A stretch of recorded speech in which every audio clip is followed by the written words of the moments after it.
Je vais vous parler de la grande distribution. La grande distribution, vous la connaissez, vous savez ce que c'est, les hypermarchés, les supermarchés. C'est donc pas tout à fait de la grande distribution dont je vais vous parler, mais plutôt de l'envers du décor, de ce que l'on trouve quand on soulève le rideau et qu'on va voir un petit peu dans l'arrière-boutique de ces hypermarchés, qu'est-ce qui se passe. C'est ce qu'on a appelé justement les coulisses de la grande distribution, vous allez voir pourquoi. Alors, cette grande distribution, vous savez sans doute qu'en France, on est les champions. Il n'y a pas un pays au monde qui a autant d'hypermarchés, de supermarchés. Il n'y en a pas un seul, même aux États-Unis. Et il faut essayer de comprendre comment cette grande distribution est née justement dans notre pays. Un pays d'abord qui était caractérisé par un commerce de proximité assez important. Et il faut se rappeler que cette grande distribution est donc née il y a une cinquantaine d'années, donc à une époque, donc au sortir de la dernière guerre, à une époque où le commerce était caractérisé par une flambée des prix, une inflation très forte, une pénurie des approvisionnements bien sûr, comme au sortir de chaque conflit, le marché noir, une image qui collait au commerce malgré tout, et qui a d'ailleurs une image qui a duré très longtemps pour les commerçants, 20 ans, 30 ans après. Pour bien des gens, le petit commerçant, c'est celui qui a profité sur le dos du consommateur. Et puis aussi des marges substantielles, c'est-à-dire un rapport de 1 à 4 entre le prix à la production et le prix dans le panier de la ménagère. Quand un consommateur achetait un kilo de pommes à 4 francs, il était payé 1 franc à l'époque au producteur, et on disait c'est beaucoup trop cher, il y a vraiment un écart beaucoup trop important. À cette époque aussi, on disait qu'il y avait beaucoup trop d'intermédiaires, puisqu'il y avait entre 10 à 12 intermédiaires entre le producteur et le consommateur. On disait que ces intermédiaires sont beaucoup trop nombreux, prennent de l'argent au passage bien sûr, et finalement c'est le consommateur qui se trouve pénalisé. Et c'est comme ça donc, dans ce contexte, qu'en 1949 est né le premier supermarché, pas tout à fait le premier supermarché d'ailleurs, le premier libre-service, le premier Leclerc. C'est pas un supermarché, c'est simplement un 50 mètres carrés, vous voyez que c'est tout petit, mais c'est la première fois que le consommateur pouvait se servir lui-même sur les rayons de son épicier. Leclerc a étonné à l'époque puisqu'il a réussi avec son tout petit 50 mètres carrés à casser les prix dans des proportions extraordinaires, puisqu'on trouvait des produits chez Leclerc moins chers de 20 à 70% par rapport à ses concurrents épiciers. On n'a pas compris pendant des années comment il pouvait faire avec un si petit magasin, et on est venu donc de très très loin pour acheter chez Leclerc. En même temps, le consommateur n'était pas très fier. Aujourd'hui, on est tous très fiers de se promener avec des petits sacs Carrefour, Casino, Leclerc ou Auchan, mais à l'époque, le consommateur se cachait pour acheter chez Leclerc, à tel point qu'il avait dû badigeonner les vitres de son magasin en blanc pour que de la rue, on ne voit pas ces consommateurs qui venaient acheter pauvres. On disait acheter pauvre à l'époque, donc acheter pauvre chez Leclerc. Pour autant, on est très loin chez lui. On faisait beaucoup de kilomètres, et à l'époque, les gens se déplaçaient évidemment moins facilement qu'aujourd'hui. Et on venait donc faire ces emplettes chez Leclerc qui vraiment bradaient les prix. Et encore une fois, personne ne comprenait comment ils pouvaient faire pour casser les prix de cette façon. On a compris, mais plusieurs années, bien sûr, plus tard. Alors, ce type de commerce, évidemment, a fort bien marché. Et un petit peu partout, donc aux 4 points cardinaux de la France, se sont installés comme ça des nouveaux épiciers. Donc, par région, des familles d'épiciers ont commencé à créer des libres-services avec bien sûr des formats de plus en plus importants. Donc par région, vous avez à l'ouest Intermarché, Leclerc bien sûr, Système U, au nord Cora, à l'est Cora, au nord Auchan, etc. Et donc par région, on a commencé à mailler comme ça notre territoire de magasins en libre-service. Au bout d'une dizaine d'années, Leclerc a fait beaucoup de petits, puisqu'il y a déjà une cinquantaine de Leclerc un petit peu partout en France, surtout dans l'ouest bien sûr, en Bretagne là où il est né, mais également en région parisienne où il commence à s'implanter aux portes de Paris avec encore une fois des formats de plus en plus importants. Ça reste un libre-service, ça reste encore un supermarché, et puis en 1963 s'installe aux portes de Paris le premier hypermarché. Là, on change complètement de format, c'est un hypermarché, comme son nom l'indique, ce qui veut dire qu'on trouve de tout. On trouve aussi bien des produits alimentaires que des produits non alimentaires. Là, c'est vraiment une grande surface, le premier hypermarché, le premier Carrefour, c'est un 2500 mètres carrés. On voit que ça change complètement par rapport au petit 50 mètres carrés du premier Leclerc. On se dit que ça va tuer le petit commerce, on s'interroge beaucoup, et quand on réfléchit, c'est ridicule, ce 2500 mètres carrés par rapport aux 52 000 mètres carrés qui est aujourd'hui prévu aux portes de Paris à Aubervilliers, et par rapport surtout aux 115 000 mètres carrés que planifie Cora à la frontière belge, côté belge, mais donc à quelques kilomètres de la frontière française. Malgré tout, ce 2500 mètres carrés fait des ravages, le commerce commence à évidemment se sentir un petit peu menacé, et puis là encore, on vient très très loin pour acheter chez Carrefour, à tel point qu'on doit mettre au bout de 2 heures des vigiles à l'entrée pour empêcher les consommateurs de rentrer, et qu'au bout de 2 heures, là encore, les stations-service, les pompes sont vides, et que donc on doit fermer puisqu'il n'y a plus d'essence dans la station. Ce type de commerce marche très bien, il permet de baisser un petit peu les prix, et donc on commence à installer comme ça des hyper, des super partout, encore une fois, aux 4 points cardinaux du pays. Et tout le monde y voit beaucoup d'intérêt. Le consommateur trouve ça intéressant, puisque dans le fond, les prix sont moins chers pour lui, dans un premier temps, c'est vrai. Et donc il y voit lui aussi un intérêt. Les paysans y voient eux aussi un intérêt. L'implantation de ce type de commerce, donc ce 2500 mètres carrés, ces hypermarchés, permet aux consommateurs de trouver des prix moins chers, dans un premier temps, ça c'est vrai, et puis permet aussi au monde agricole, d'un seul coup, d'avoir des débouchés importants. Au lieu de livrer à des petits commerçants 2 ou 3 cagettes de tomates, d'abricots ou autres, d'un seul coup, ces paysans se retrouvent avec en face d'eux des clients qui achètent des palettes entières, pour ne pas dire des camions entiers, et donc ils y voient un intérêt assez intéressant pour eux. Ensuite, côté industriel, là aussi, le monde de l'entreprise voit dans ces grandes surfaces un débouché important, puisqu'encore une fois, quand on vend des bouteilles de pastis à des petits commerçants, on en vend 5, on en vend 6, on en vend 12, et là, ce coup, là encore, il y a des clients qui achètent des palettes entières, des camions entiers, etc. Tout le monde est donc parfaitement content, du consommateur au producteur jusqu'à l'industriel, tout le monde trouve vraiment que ce type de commerce est tout à fait profitable pour chacun d'entre nous. Ces commerçants font des actes de commerce comme l'homme en fait depuis qu'il commerce, c'est-à-dire qu'ils achètent des produits, ils appliquent une marge, ils nous les revendent, et donc jusque-là, il n'y a pas grand-chose à dire. Ça veut dire qu'ils jouent beaucoup, bien sûr, sur les quantités, ils essayent d'obtenir des rabais très importants auprès de leurs fournisseurs, ces rabais, ils nous les répercutent à nous, consommateurs, et donc sur la masse, sur le volume, ils se rattrapent en faisant, bien sûr, des bénéfices confortables par rapport au volume concerné. Ça veut dire en clair que quand vous, consommateur, vous achetez un produit 100, il a été acheté 90 au fournisseur, il y a donc une marge de 10, marge qui n'est pas très importante et qui permet aux grands distributeurs de dire, eh bien, on n'est pas cher, parce que vous voyez bien, sur un prix de 100, on ne prend que 10, c'est pas beaucoup, et donc ça nous permet, il faut bien aussi qu'on vive, qu'on puisse payer nos salariés, etc. Et jusque-là, je veux dire, c'est vrai que cette grande distribution, dans un premier temps, n'a pas été très chère. Et puis, donc chaque magasin, bien sûr, commande au même fournisseur. Le magasin Carrefour, qui est ici, commande comme un magasin de Lille, de Strasbourg ou de Nantes ou d'ailleurs. Et chacun essaye, par les volumes de commandes, d'obtenir des réductions importantes et donc essaye d'avoir des prix toujours plus bas. Et puis, à un moment donné, ils se disent, mais quand même, c'est un peu dommage. Nous sommes nombreux à exercer sous les mêmes enseignes, nous sommes nombreux Intermarchés, nombreux Carrefour, nombreux Leclerc, et si on s'y prenait bien, on pourrait peut-être non pas passer chacun d'entre nous des commandes, mais regrouper nos commandes, et puis obtenir bien sûr des conditions encore plus avantageuses. Alors donc ces centrales d'achat existent, ça veut dire que les hypermarchés, supermarchés ne passent plus de commandes à leurs fournisseurs, passent par une centrale d'achat qui regroupe donc, comme leur nom l'indique, l'ensemble des commandes de l'ensemble des points de vente, et puis bien sûr qui exerce une pression encore plus importante sur les fournisseurs. Ça veut dire qu'ils obtiennent des rabais plus importants, ces rabais, ils nous les répercutent partiellement, et donc le consommateur est tout à fait content, s'en sort bien, voit les prix baisser, ça encore une fois c'est dans les années 65-70, se trouve tout à fait satisfait de ces hypermarchés, supermarchés qui sont bien sûr les meilleurs amis de la ménagère, de la veuve et de l'orphelin. Et puis, très vite, ces centrales d'achat se disent, mais dans le fond, on obtient des conditions intéressantes, on fait de très très jolis bénéfices, mais si on s'y prenait bien, peut-être pourrions-nous avoir encore des avantages un petit peu plus importants. Et ils se disent, dans le fond, on va aller voir chacun de nos fournisseurs et leur dire, voilà, l'année dernière, on a beaucoup travaillé avec vous, on a fait beaucoup d'affaires ensemble, et on va vous demander un petit quelque chose, un petit 1%, 2% du volume des affaires qu'on a fait ensemble l'année précédente. Donc au mois de mars, avril, on regarde, on dit voilà, ensemble, on a fait tant de millions de chiffres d'affaires, eh bien vous me devez 2% du volume de ces affaires faites ensemble, et comme on va rester très bons amis grâce à ce chèque que vous allez me faire, eh bien l'année prochaine, je vais vous commander encore plus, et puis l'année suivante, encore beaucoup plus. Ça s'appelle donc une marge arrière. Si je reprends mon exemple, vous achetez un produit 100, il a été acheté 90 au fournisseur, il y a donc une marge de 10, et puis en arrière, on vient réclamer 2% au fournisseur, ce qui veut dire qu'en vérité, on n'a pas acheté 90, mais 88, comme vous l'avez compris. Alors ça marche bien, au début, les fournisseurs toussent un petit peu, ronchonnent, et puis se disent finalement, quand même, cette grande distribution est en train de se développer.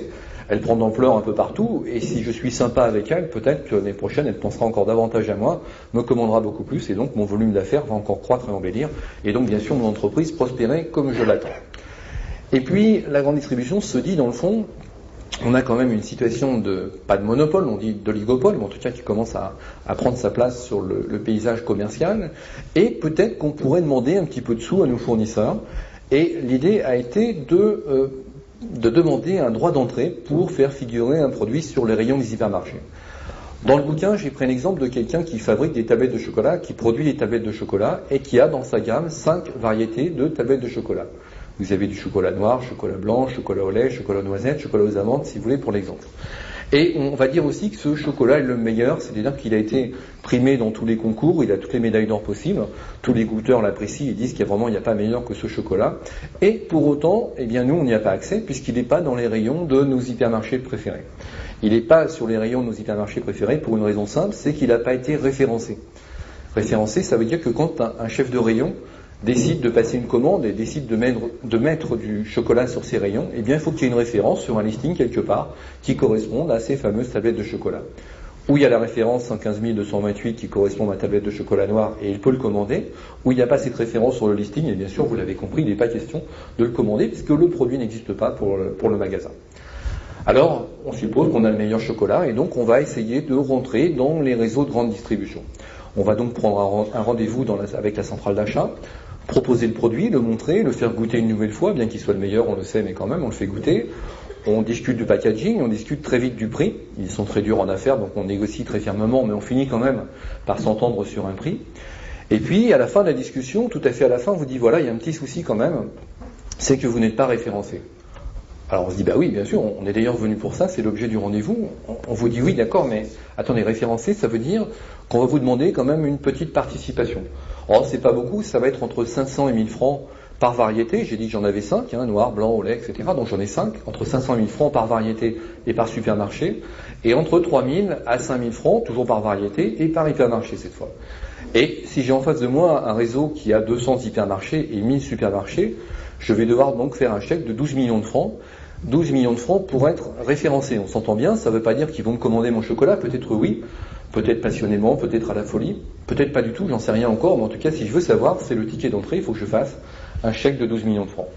Si je ne le fais pas, c'est pas grave, d'autres le feront à ma place, et donc mes concurrents pourront vendre à ma place, bien sûr, du chocolat sur les rayons de nos hypermarchés préférés. On va supposer, pour poursuivre un petit peu quand même le débat, qu'on a fait notre chèque de 12 millions de francs, et donc qu'on est référencé. Et là vient le moment des premières commandes, et on va vous dire, voilà, on a des rayons, bien sûr, mais il faut habiller le squelette. Nous, on a le squelette, c'est l'ossature, il faut mettre du muscle dessus, ça veut dire qu'on a les rayons vides de vos produits, et maintenant, il faut que vous mettiez vos tablettes de chocolat. Alors, on vous dit, oui, bien sûr, on a bien compris, si on a fait un chèque de référencement, c'est quand même pour vendre le chocolat, ou alors on serait pas très bien. Oui, bien sûr, vous avez bien compris, mais l'idée c'est que vous allez nous livrer maintenant gratuitement l'ensemble de nos points de vente, c'est votre deuxième ticket d'entrée, parce que nous, dans le fond, on n'est pas très sûr qu'il se vende ce chocolat. Vous nous dites qu'il est le meilleur, on le croit, d'autres l'ont dit aussi, mais après tout, est-ce que les consommateurs vont se jeter sur les rayons? On n'est pas très sûr, et pour en être sûr, on vous propose que les premières livraisons soient gratuites. Ça veut dire, nos 200 hyper, 1000 supermarchés, il va falloir livrer comme ça tous nos points de vente, avec vos jolis produits, et si vous n'êtes pas d'accord, c'est un petit peu dommage, parce que le chèque de 12 millions de francs maintenant a été encaissé, c'est un peu dommage, on est trop tard pour revenir en arrière, et donc on vous invite quand même à poursuivre ce partenariat qui nous paraît tout à fait prometteur. Alors donc la première commande, bien sûr, est honorée comme ça gratuitement, et puis ensuite, on vous le dit, mais seulement après, qu'il va falloir quand même penser à octroyer des remises sur quantité, et un certain nombre d'autres choses qui vont bien sûr entretenir d'excellentes relations. L'autre chose qu'on va vous dire, c'est que, bien sûr, dans les hypermarchés, vous le savez, il y a rarement des rayons qui sont vides, et donc, avant que vous n'arriviez, il y avait déjà du chocolat, il y avait déjà d'autres produits. Et donc, on va dire, voilà, si on met votre chocolat, on ne voudrait quand même pas faire des jaloux, donc on ne va pas vous en mettre comme ça des montagnes, mais on va vous proposer le volume que vous entendez. C'est-à-dire, vous voulez combien? 1 mètre, 2 mètres, 3 mètres, 3 mètres linéaires par magasin, 4 mètres, comme vous voulez. Dites-nous combien vous en voulez. Mais on va vous vendre bien sûr les mètres linéaires. Un mètre linéaire, ça a une valeur, donc vous allez payer pour les mètres linéaires par magasin. Vous savez aussi qu'il y a des rayons, bien sûr, en hypermarché, ça je vous apprends rien, mais il y a aussi ce qu'on appelle des têtes de gondole à l'extrémité de chaque rayon. Une tête de gondole, c'est l'endroit que vous contournez pour passer d'un rayon pour aller à un autre. Et il se trouve que vous comme moi, on est un petit peu curieux en tant que consommateur, mais en tout cas, quand on va dans un hyper ou dans un supermarché, on achète 2 fois plus les produits qui sont en tête de gondole. On met ici un paquet de biscottes, on va le vendre un certain nombre de fois, on le met en tête de gondole, on va le vendre 2 fois plus. C'est comme ça, il n'est pas moins cher, il est parfois plus cher en tête de gondole, mais le consommateur le voit, le contourne et l'achète systématiquement.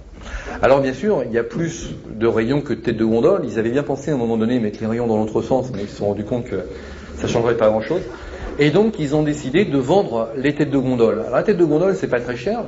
C'est entre 500 et 800 francs pour un produit, pour une variété. Si j'en ai 5, on multiplie par 5, mais c'est assez facile, c'est toujours la table de multiplication qui joue. En grande surface, c'est toujours ça. Il suffit de la connaître, après tout va bien.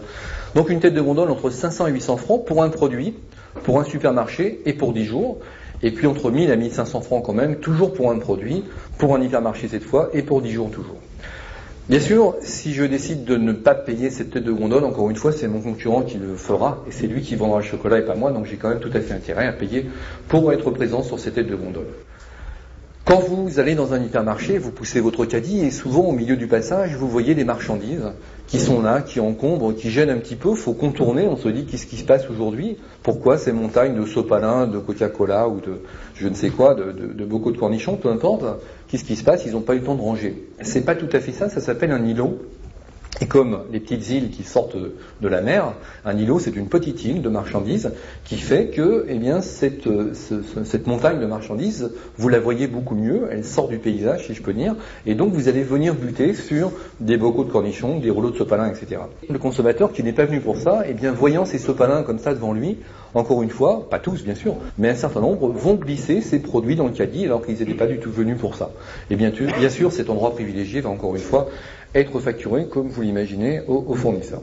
Quand vous arrivez aussi à la caisse, vous avez souvent des marchandises qui viennent à vous, si je peux dire, c'est ce qu'on appelle des avancées de caisse. Vous attendez, vous faites la queue, et là vous trouvez des programmes de télévision, vous trouvez des piles électriques, vous trouvez des chewing-gums, des bonbons, des choses comme ça, qui sont pas du tout là par hasard, qui sont là parce que on attend, et les gens se disent, bah, des bonbons, j'en ai peut-être plus, des allumettes, etc., des piles électriques, et donc, instantanément, comme ça, comme un réflexe, on va mettre dans le caddie cette pile dont on n'a peut-être pas besoin, mais dans le fond on ne sait plus, en tout cas elle est là, on n'a pas grand chose à faire, donc hop, on glisse la pile dans le caddie, et encore une fois, cet espace privilégié va être vendu, bien sûr, aux fournisseurs. Au-dessus de nos têtes, vous avez, souvent au-dessus de vos têtes, vous avez des gros morceaux de carton fluo, jaune fluo, qui attirent votre attention avec très souvent un prix écrit en très très gros. Alors on ne sait pas si c'est moins cher, plus cher, nous consommateurs, on ne va pas vérifier au rayon combien ça aurait coûté, mais on voit le prix en très gros au-dessus du rayon, et encore une fois, ce morceau de carton fait vendre. Ça s'appelle un stop, ça porte bien son nom, c'est fait pour attirer votre attention, l'arrêter au moment où vous jetez le regard sur ce morceau de carton. Vous voyez 1,75, vous ne savez pas si en rayon c'était 1,45, peut-être 2, on n'en sait rien, mais on voit 1,75, c'est écrit en très gros et le consommateur se dit promo. Il a vu que c'était du jaune fluo, c'est promo. Et là encore une fois, on va acheter beaucoup plus quand un rayon sera doté d'un stop.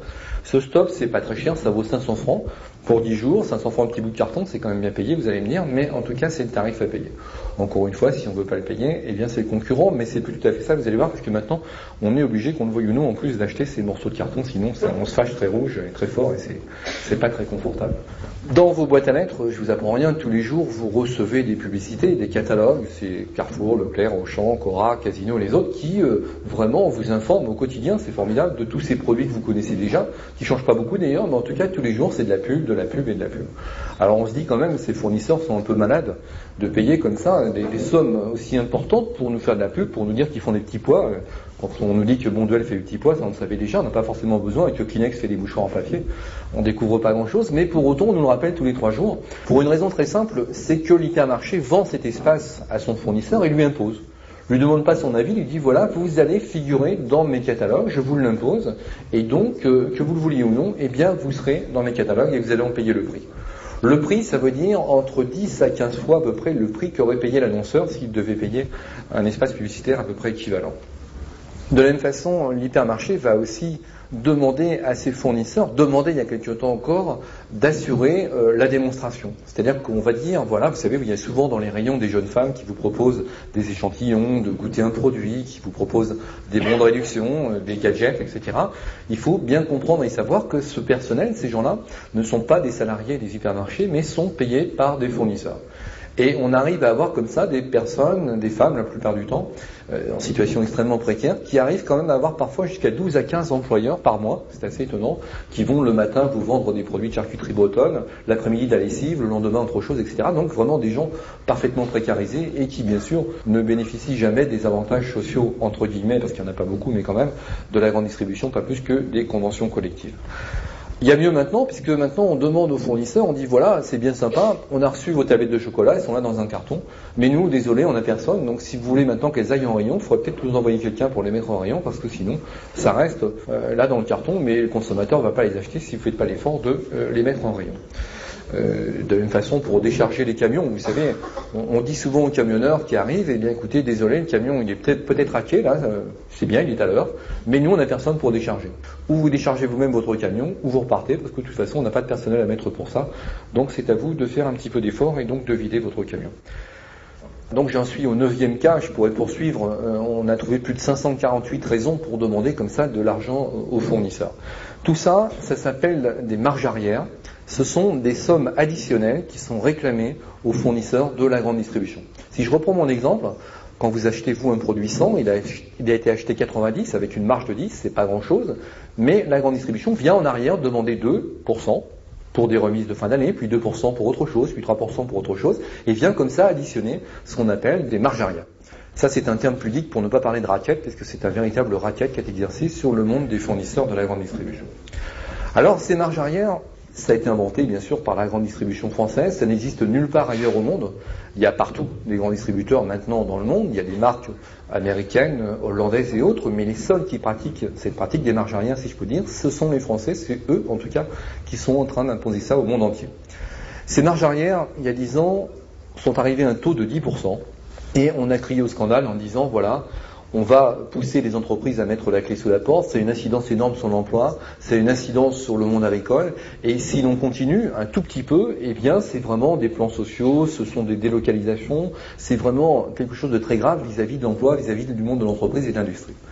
Et puis, la grande distribution n'a pas tout à fait entendu ce langage, et chaque année a ajouté 2%, 3%, un petit quelque chose. On a inventé toujours des raisons pour réclamer des marges arrière, à tel point d'ailleurs qu'un grand distributeur a dû informatiser ces raisons, puisqu'il n'arrivait plus du tout à s'en sortir pour savoir ce qu'il devait réclamer à ses fournisseurs. Et on arrive en tout cas à la fin de l'an 2000, donc au début du XXIe siècle, on est arrivé à des taux de marge arrière de 30, 35, 40, 45, 50, et j'ai trouvé tout récemment un cas extrême quand même de 62%, sachant qu'aujourd'hui, le taux moyen reconnu par le secrétaire d'État à la consommation est quand même compris entre 45 et 50% de marge arrière. Il faut bien comprendre que ça, c'est donc du racket qui est exercé sur les fournisseurs de cette grande distribution, et que ces marges arrière, mais j'y reviendrai, ne sont jamais répercutées aux consommateurs, puisque la loi Galland interdit de répercuter sur le prix de vente ces marges arrière.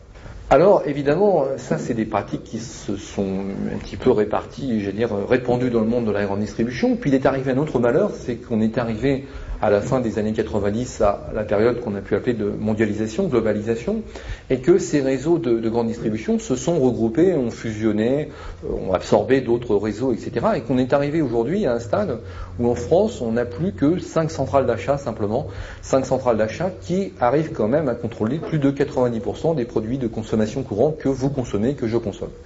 Ce qui veut dire qu'on n'arrive pas à une situation de monopole, mais pas loin, vous voyez, une situation de quasi-oligopole. Ce qui veut dire aussi que cette mondialisation, comme vous le savez, là je vous apprends rien, n'est pas tout à fait terminée, loin s'en faut, et que donc on continue à fusionner, à absorber, à se marier, etc. Et que donc on pense vraisemblablement d'ici 5 ans, 6 ans peut-être si on se trompe, qu'on aura 2 opérateurs, peut-être 3, non pas au niveau national, mais au niveau mondial. Puisque vous le savez, ça va très très vite et qu'on voit maintenant des groupes, notamment des groupes nationaux comme Carrefour, qui sont en train vraiment de conquérir le monde. Ces centrales d'achat, bien sûr, ces pratiques se répandent, cela leur donne à ces groupes une puissance de feu extraordinaire, puisque là, elles deviennent vraiment des clients incontournables pour les industriels. Vous avez des entreprises, alors quand je parle industriel, je situe tout de suite, parce qu'on va me dire, faut pas nous faire pleurer sur Nestlé Danone, mais c'est pas de ça dont je parle des entreprises de 20, 30, 40 personnes, ces petites entreprises comme celles qui fabriquent les tablettes de chocolat ou d'autres, et ces gens, parfois, ont une seule centrale d'achat qui pèse 75, 80, peut-être 85% de leur chiffre d'affaires.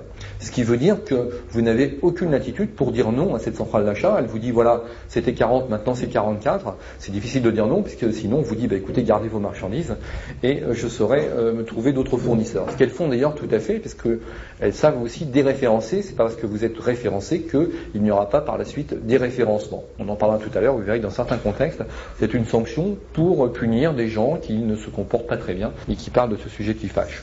Qui se comportent pas très bien, ça veut dire des gens comme moi par exemple qui parlent parlent de cela des journalistes, et c'est vraiment pas des choses qui se font, et ça fâche beaucoup la grande distribution. Quand c'est moi, c'est pas grave, il n'y a pas grand chose à déréférencier, puisque mon bouquin n'est pas en grande surface, je suis assez tranquille.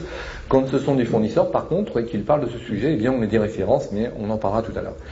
Ces marges arrière ont un impact énorme, et ces pratiques ont un impact énorme. C'est un impact évidemment sur le monde du commerce, la grande distribution. Alors je passe très vite là-dessus, parce que l'impact sur le monde du commerce, on le connaît tous, on l'a vu, on sait très bien que nos villes, nos villages sont devenus de véritables déserts commerciaux, et c'est pas compliqué à voir, on le voit y compris maintenant dans nos grandes villes. Il y a quelques années encore, on pouvait dire, dans nos villages, il n'y a plus d'épicerie, il n'y a plus de commerce, mais aujourd'hui c'est vrai aussi dans les villes moyennes, et puis ça devient vrai dans les grandes villes, y compris dans la capitale, puisque maintenant se pose effectivement, la Chambre de commerce de Paris le pose, les élus de Paris, etc., se pose la question de ce commerce qui disparaît véritablement dans nos grandes villes. Je ne vais pas vous abreuver de chiffres, et je ne suis pas venu pour ça, même si c'est mon métier, mais rassurez-vous, je n'ai pas non plus, comme vous, de passion particulière pour les chiffres. Je voudrais juste vous dire qu'en 1966, vous le savez sans doute, on était 46 millions de Français, on est aujourd'hui un peu plus de 60 millions. En 66, il y avait 40 000 boulangeries en France, il en reste aujourd'hui 22 000. On avait quand même 50 000 boucheries, il en reste 14 000. On avait 87 000 épiceries, il en reste 13 000. Et on pourrait comme ça décliner et faire la revue de tous les types de commerces, à part le commerce des fleurs. Tous les commerces aujourd'hui sont en voie de disparition dans notre pays. Avec tout ce que ça comporte. Il y a bien sûr les commerçants qui disparaissent, mais il y a aussi ce lien social qui disparaît, cette vie des villes et des villages. Quand on nous dit insécurité, quand on nous dit les gens se parlent plus, quand on nous dit toutes ces choses-là, on nous dit pas, bah oui, mais les lieux de vie se sont déplacés et il n'y a plus de vie dans nos villages. Ça a un impact donc sur le commerce, et ça a un impact aussi sur le monde agricole.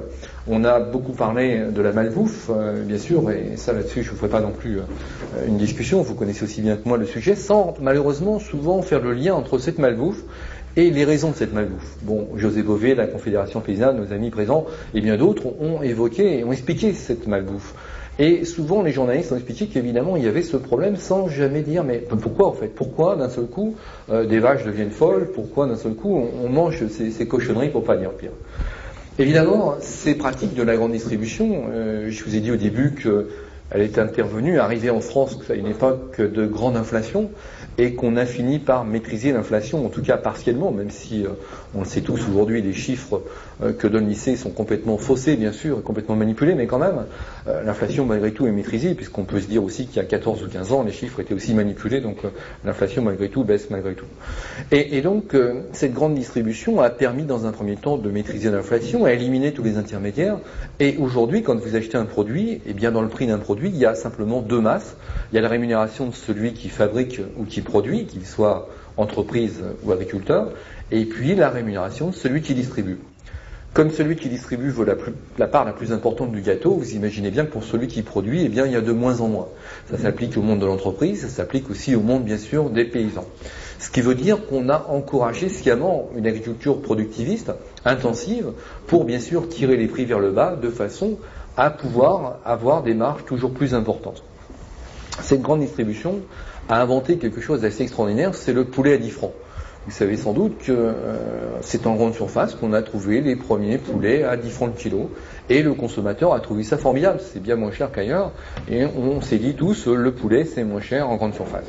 Sauf qu'on a oublié de se dire, mais un poulet c'est quoi dans le fond? Et qu'est-ce que c'est qu'un poulet chez mon paysan, et qu'est-ce que c'est qu'un poulet en grande surface? Ça, personne ne s'est demandé, on s'est dit un poulet, ça a des ailes, enfin ce qu'il en reste, ça a des pattes, etc. Et ça nous va bien. Et ce qu'on a oublié de voir, c'est comment étaient produits les poulets en grande surface. Vous savez qu'un poulet en grande surface, c'est quand même un poulet d'abord dans la nature, vous le savez sans doute, avant d'arriver à maturité, ça demande quand même 3 mois. Il faut 3 mois avant qu'il arrive dans votre assiette. En grande surface, on a inventé un concept un petit peu différent. Le poulet que vous achetez, c'est 21 jours. C'est un petit peu plus court. Si vous ramenez ça à l'échelle humaine, je sais que des fois ça choque, mais c'est simplement une comparaison, ça veut dire que si on prenait un enfant qui est né ce matin, c'est un petit peu comme si on prenait un enfant qui est né ce matin, et qu'on veuille en faire un David Douillet à l'âge de 6 ou 7 ans. Vous voyez qu'il faut quand même des savants qui s'y prennent un petit peu de façon forcée pour qu'on arrive à que la nature produise un poulet en 21 jours. On y est arrivé fort bien, et ce sont donc les poulets que vous trouvez en grande surface. Ces volailles, c'est intéressant, puis je pense que vous avez tous dîné, en tout cas le dîner n'est pas pour tout de suite, donc je peux me permettre de faire une petite parenthèse sur la malbouffe, mais vous savez sans doute que quand on rejette nos eaux usées par nos lavabos, par nos égouts, par nos toilettes, pardonnez-moi, ces eaux s'en vont dans des bassins de décantation successifs qui permettent d'apurer l'eau, et puis cette eau, à force de traitement, revient sur nos robinets comme une eau propre évidemment, et elle est propre d'ailleurs, traitée, etc. Cette eau passe donc par des bassins de décantation successifs et à la surface de ces bassins, pardonnez-moi, flottent des boues, ce qu'on appelle des boues de station d'épuration d'eau, et ces boues, il faut les éliminer. Alors j'en vois qui font la grimace, il y a tout ce que vous imaginez, mais il y a bien pire que ça, puisqu'il y a là-dedans des métaux lourds, du plomb, du mercure, etc. Et c'est bien pire que ce que vous pensez. Et ces boues, il faut en faire quelque chose. Il y a quelques années, on a décidé de les épandre sur la terre en se disant c'est du fertilisant et puis ça va permettre de faire pousser d'excellents légumes, des tomates, des salades, etc. C'est formidable. Et ni vu ni connu, on élimine comme ça nos déchets entre guillemets. Et puis des écologistes ont dit mais attendez, c'est un peu dangereux quand même parce que sous la terre il y a des nappes phréatiques qui sont en train de tout polluer. Encore une fois, il y a du plomb, du mercure, c'est très dangereux. Et donc il serait peut-être temps d'arrêter la plaisanterie, faute de quoi on va polluer toutes nos nappes phréatiques. Alors d'autres ont dit, c'est pas grave, on va créer des incinérateurs, on va faire brûler tout ça, et puis ni vu ni connu, c'est qu'à le dire, ça part en fumée, et comme ça on se débarrasse de ces déchets. Et puis encore une fois, les écologistes, décidément, ils ont dit, attendez, là vous produisez de la dioxine, c'est très cancérigène, il faut peut-être un peu arrêter les frais, faute de quoi, encore une fois, on va tous se retrouver avec des gros soucis de santé. Et puis, alors on se disait, qu'est-ce qu'on va en faire? Et puis, fort heureusement, on arrive à une époque de la mondialisation, et contrairement à ce que dit Beauvais, le monde est une marchandise aujourd'hui, tout se valorise, tout s'achète et tout se vend. Et des gens ont dit, écoutez, laissez-nous donc valoriser ces déchets, donnez-nous des sous, demandez pas trop ce qu'on va en faire, mais on vous en débarrasse. Alors on a payé des gens pour débarrasser de ces bouts de stations d'épuration d'eau. Et puis ces gens un peu scrupuleux ont décidé de mélanger ça à l'alimentation animale, l'alimentation des volailles. Et donc ça s'est retrouvé, pas seulement que ça, il y a aussi des céréales, du grain, etc., plein de choses. Et donc ces bouts de stations d'épuration d'eau se sont retrouvés dans l'alimentation des volailles que l'on trouve malheureusement dans nos grandes surfaces préférées. Alors je vous rassure tout de suite, depuis 1999 c'est terminé, Bruxelles nous a épinglés, donc maintenant c'est terminé, il paraît qu'on ne le fait plus. Et ça on veut bien le croire, plus en tout cas pour les volailles. Et il y a aussi une petite anecdote, oui, parce qu'il y a les poissons, on en parlera tout à l'heure. Il y a aussi pour les volailles une petite anecdote dont vous vous rappelez peut-être, c'était au début de l'année 2000, c'était sur France Inter pour ceux qui écoutent, et il y avait un bulletin d'information qui revenait à peu près toutes les demi-heures, où on disait aux gens qui écoutaient, il y a un problème, il y a eu un vol de poules pondeuses dans l'est de la France, c'est du côté de Nancy, et si jamais vous êtes en possession de ces poules pondeuses, surtout ne les consommez pas, et surtout ne donnez pas à consommer à de jeunes enfants, à des enfants en bas âge, ce sont des poules pondeuses. Alors on tendait comme un peu l'oreille en se disant mais une poule pondeuse ça fait des œufs, mais entre la poule et l'œuf on croyait que, il y a certains qui le pensaient, et on se disait si on mange l'œuf on devrait pouvoir manger la poule quand même. Bon. Mais non, on nous disait aussi attention, ces poules sont nourries avec des déchets industriels, des déchets hospitaliers, donc surtout ne nourrissez pas des enfants en bas âge. Vous les ramenez, vous les relâchez où vous voulez, mais voilà. Donc mangez bien le petit œuf à la coque avec sa petite date du jour, vous savez le petit tampon qui vous dit il a été ramassé hier soir ou ce matin, mais les œufs, mais la poule non surtout pas, il faut pas. Ça je sais pas ce qu'elles sont devenues, et en tout cas pour l'instant on m'a pas dit que ça s'arrêtait. Et bien sûr il y a bien pire, puisque on nous a parlé des vaches folles, et c'est vrai que la vache folle, une vache folle ça se voit, je sais pas si certains d'entre vous en ont vu, mais en tout cas c'est assez spectaculaire, donc on peut pas trop les louper quand il y en a une dans un champ. Ce qu'on nous dit un peu moins, c'est qu'un turbo, un saumon, une dorade, etc., tous ces poissons d'élevage qu'on élève dans les conditions que l'on connaît, ou qu'on ne connaît pas d'ailleurs, là, pour voir un saumon fou, c'est un peu plus compliqué, il n'y a pas grand monde pour repérer, donc effectivement, quand il arrive dans votre assiette, il n'y a pas grand monde pour vous le dire. Ce qui veut dire quand même qu'on en plaisante, mais nos amis paysans, des vrais en tout cas, se disent que si qu'on n'arrête pas tout ça, c'est un vrai Tchernobyl alimentaire qu'on est en train de se préparer, et notamment bien sûr avec les OGM, mais je crois qu'il y a des gens qui sont ici mieux placés que moi pour en parler, mais je crois que c'est vraiment quelque chose de tout à fait considérable. Et encore une fois, OGM, pourquoi? Eh bien tout simplement pour des bénéfices encore plus importants, pour des bénéfices au profit de ces transnationales, très peu nombreuses et de moins en moins nombreuses bien sûr, qui vont se partager ces super bénéfices. Je passe vite sur le monde agricole, mais vous imaginez bien que tout ça, ça a une incidence bien entendu sur la santé, sur bien d'autres éléments, et que tout ça n'est pas une fatalité, et que si les gens ne voulaient pas comme ça des super bénéfices sur les produits qu'ils nous vendent, on pourrait tous manger sain, bio, etc. Mais ça aussi, on va y revenir tout à l'heure. Un petit impact aussi sur le monde de l'entreprise, puisque évidemment, alors l'entreprise, bien sûr, c'est pas toujours de bon ton de parler d'entreprise dans certains milieux, mais derrière l'entreprise, il y a aussi des hommes, des femmes, des gens qui travaillent, il y a aussi des jeunes qui comptent sur les entreprises pour leur avenir. Et aujourd'hui, eh bien, on le voit, l'entreprise est complètement menacée en France. pas seulement par ces pratiques, ce sont des pratiques mondialisées, donc je veux dire, la grande distribution est un des acteurs, un des éléments de la mondialisation, mais il n'empêche qu'à partir du moment où 90% des produits de consommation courante passent par cette grande distribution, vous imaginez bien que ça a quand même quelques impacts sur le monde de l'entreprise. Quand on réclame des taux de 35, 40, 45 ou 50, en tout cas 45 à 50 en moyenne de marge arrière, il est évident qu'il y a de moins en moins de place pour l'humain, de moins en moins de place pour les gens qui travaillent dans les entreprises. Ça veut dire quoi? Ça veut dire qu'on va pousser au désinvestissement, ça veut dire qu'on va pousser aux délocalisations, ça veut dire qu'on va faire en sorte que la part, puisque dans le fond, la matière première, on a déjà tiré les prix au maximum, le seul élément variable dans un prix, c'est la masse salariale, c'est la main-d'œuvre, c'est ce qu'on appelle les charges sociales. Et donc, l'idée, elle est simple, c'est de dire aujourd'hui, ben voilà, le marché est mondial, c'est un village mondial, donc il faut aller produire là où la vie est moins chère, là où les pays sont socialement moins disants. Alors, on peut le comprendre, et puis on peut le comprendre quand un grand distributeur vous dit voilà, ou vous produisez moins cher, ou j'achète plus, et puis si vous refusez de le comprendre, eh bien on vous l'impose. On vous l'impose, c'est très simple, je vais vous raconter une petite anecdote qui est arrivée à un de mes clients, qui est quelqu'un qui fabrique des produits que vous avez, chacun d'entre vous, chez vous, j'en suis sûr, produits qu'il nous a imposés il y a à peu près une quinzaine d'années. Un produit génial auquel personne n'avait pensé, et puis cet homme a dessiné un jour un prototype, est allé le proposer aux centrales d'achat, qui ont dit mais c'est fou ce truc, personne n'avait pensé, allez-y produisez, et nous on achète tout ce que vous allez produire. Et on est certain d'ailleurs que vous n'arriverez jamais à produire tout ce qu'on va vendre, parce que ce produit est génial, et vraiment c'est un marché complètement émergent. Je vous dis pas volontairement ce que c'est, et c'est pas par cachotterie, mais tout simplement pour une raison simple, c'est que si je vous disais le nom, et cette personne, l'entreprise serait immédiatement déréférencée, donc serait appelée à disparaître, mais j'illustrerai tout à l'heure le propos, j'expliquerai tout à l'heure ce que c'est que le déréférencement.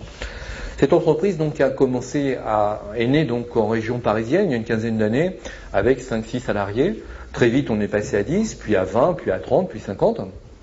Et puis les centrales d'achat ont toutes référencé ce produit, l'ont distribué dans des conditions vraiment optimum. Donc on est très vite passé à une centaine de salariés, et puis on est arrivé il y a quelques années à pas loin de 200 salariés, ce qui pour une création est quand même pas si mal, avec des gens fort bien traités, bien payés, des cadres, etc. Enfin vraiment une petite boîte, une belle PME française qui va bien.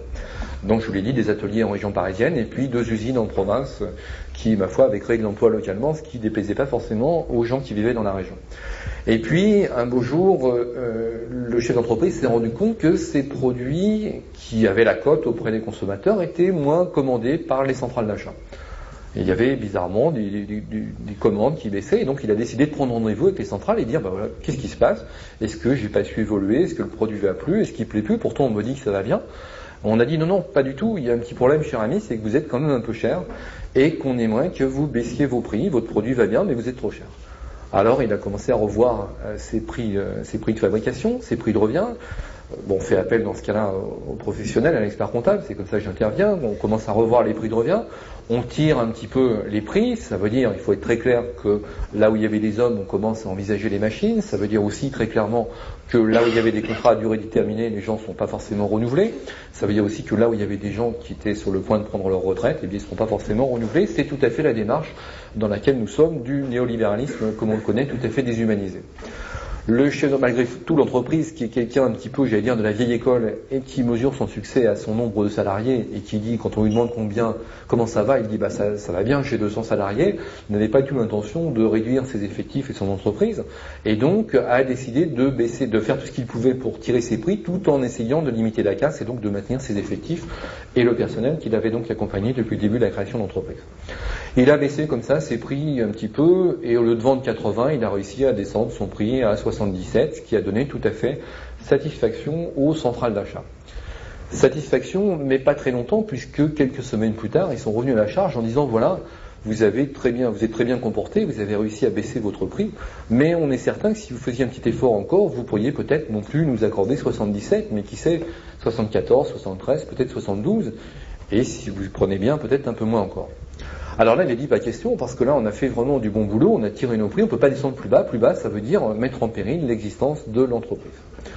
Et on lui dit, mais attendez, vous n'êtes pas bien ou quoi? Vous savez très bien qu'aujourd'hui, c'est la mondialisation, c'est la globalisation, il y a des pays où la vie est moins chère, et que si vous étiez un petit peu futé, eh bien vous iriez produire dans ces pays moins chers évidemment, que nous, par ailleurs, eh bien, nous sommes en train de grandir, et grandir sacrément, ça veut dire qu'on est en train de s'implanter dans le monde entier, de conquérir la planète, c'est pas une façon de le dire, c'est vrai, et que donc on pourrait vous offrir non seulement les débouchés sur le territoire français, ce qui est déjà pas mal, grâce à nous vous avez quand même bien prospéré, mais en plus, vos produits, on va les vendre en Allemagne, en Italie, en Angleterre, en Mexique, au Brésil, partout sur la planète, et vous voyez un peu les débouchés qu'on peut vous apporter si vous faites l'effort de bien vouloir comprendre un petit peu quand même nos difficultés, entre guillemets. Alors le chef d'entreprise a refusé, et puis du jour au lendemain, eh bien les commandes ont disparu.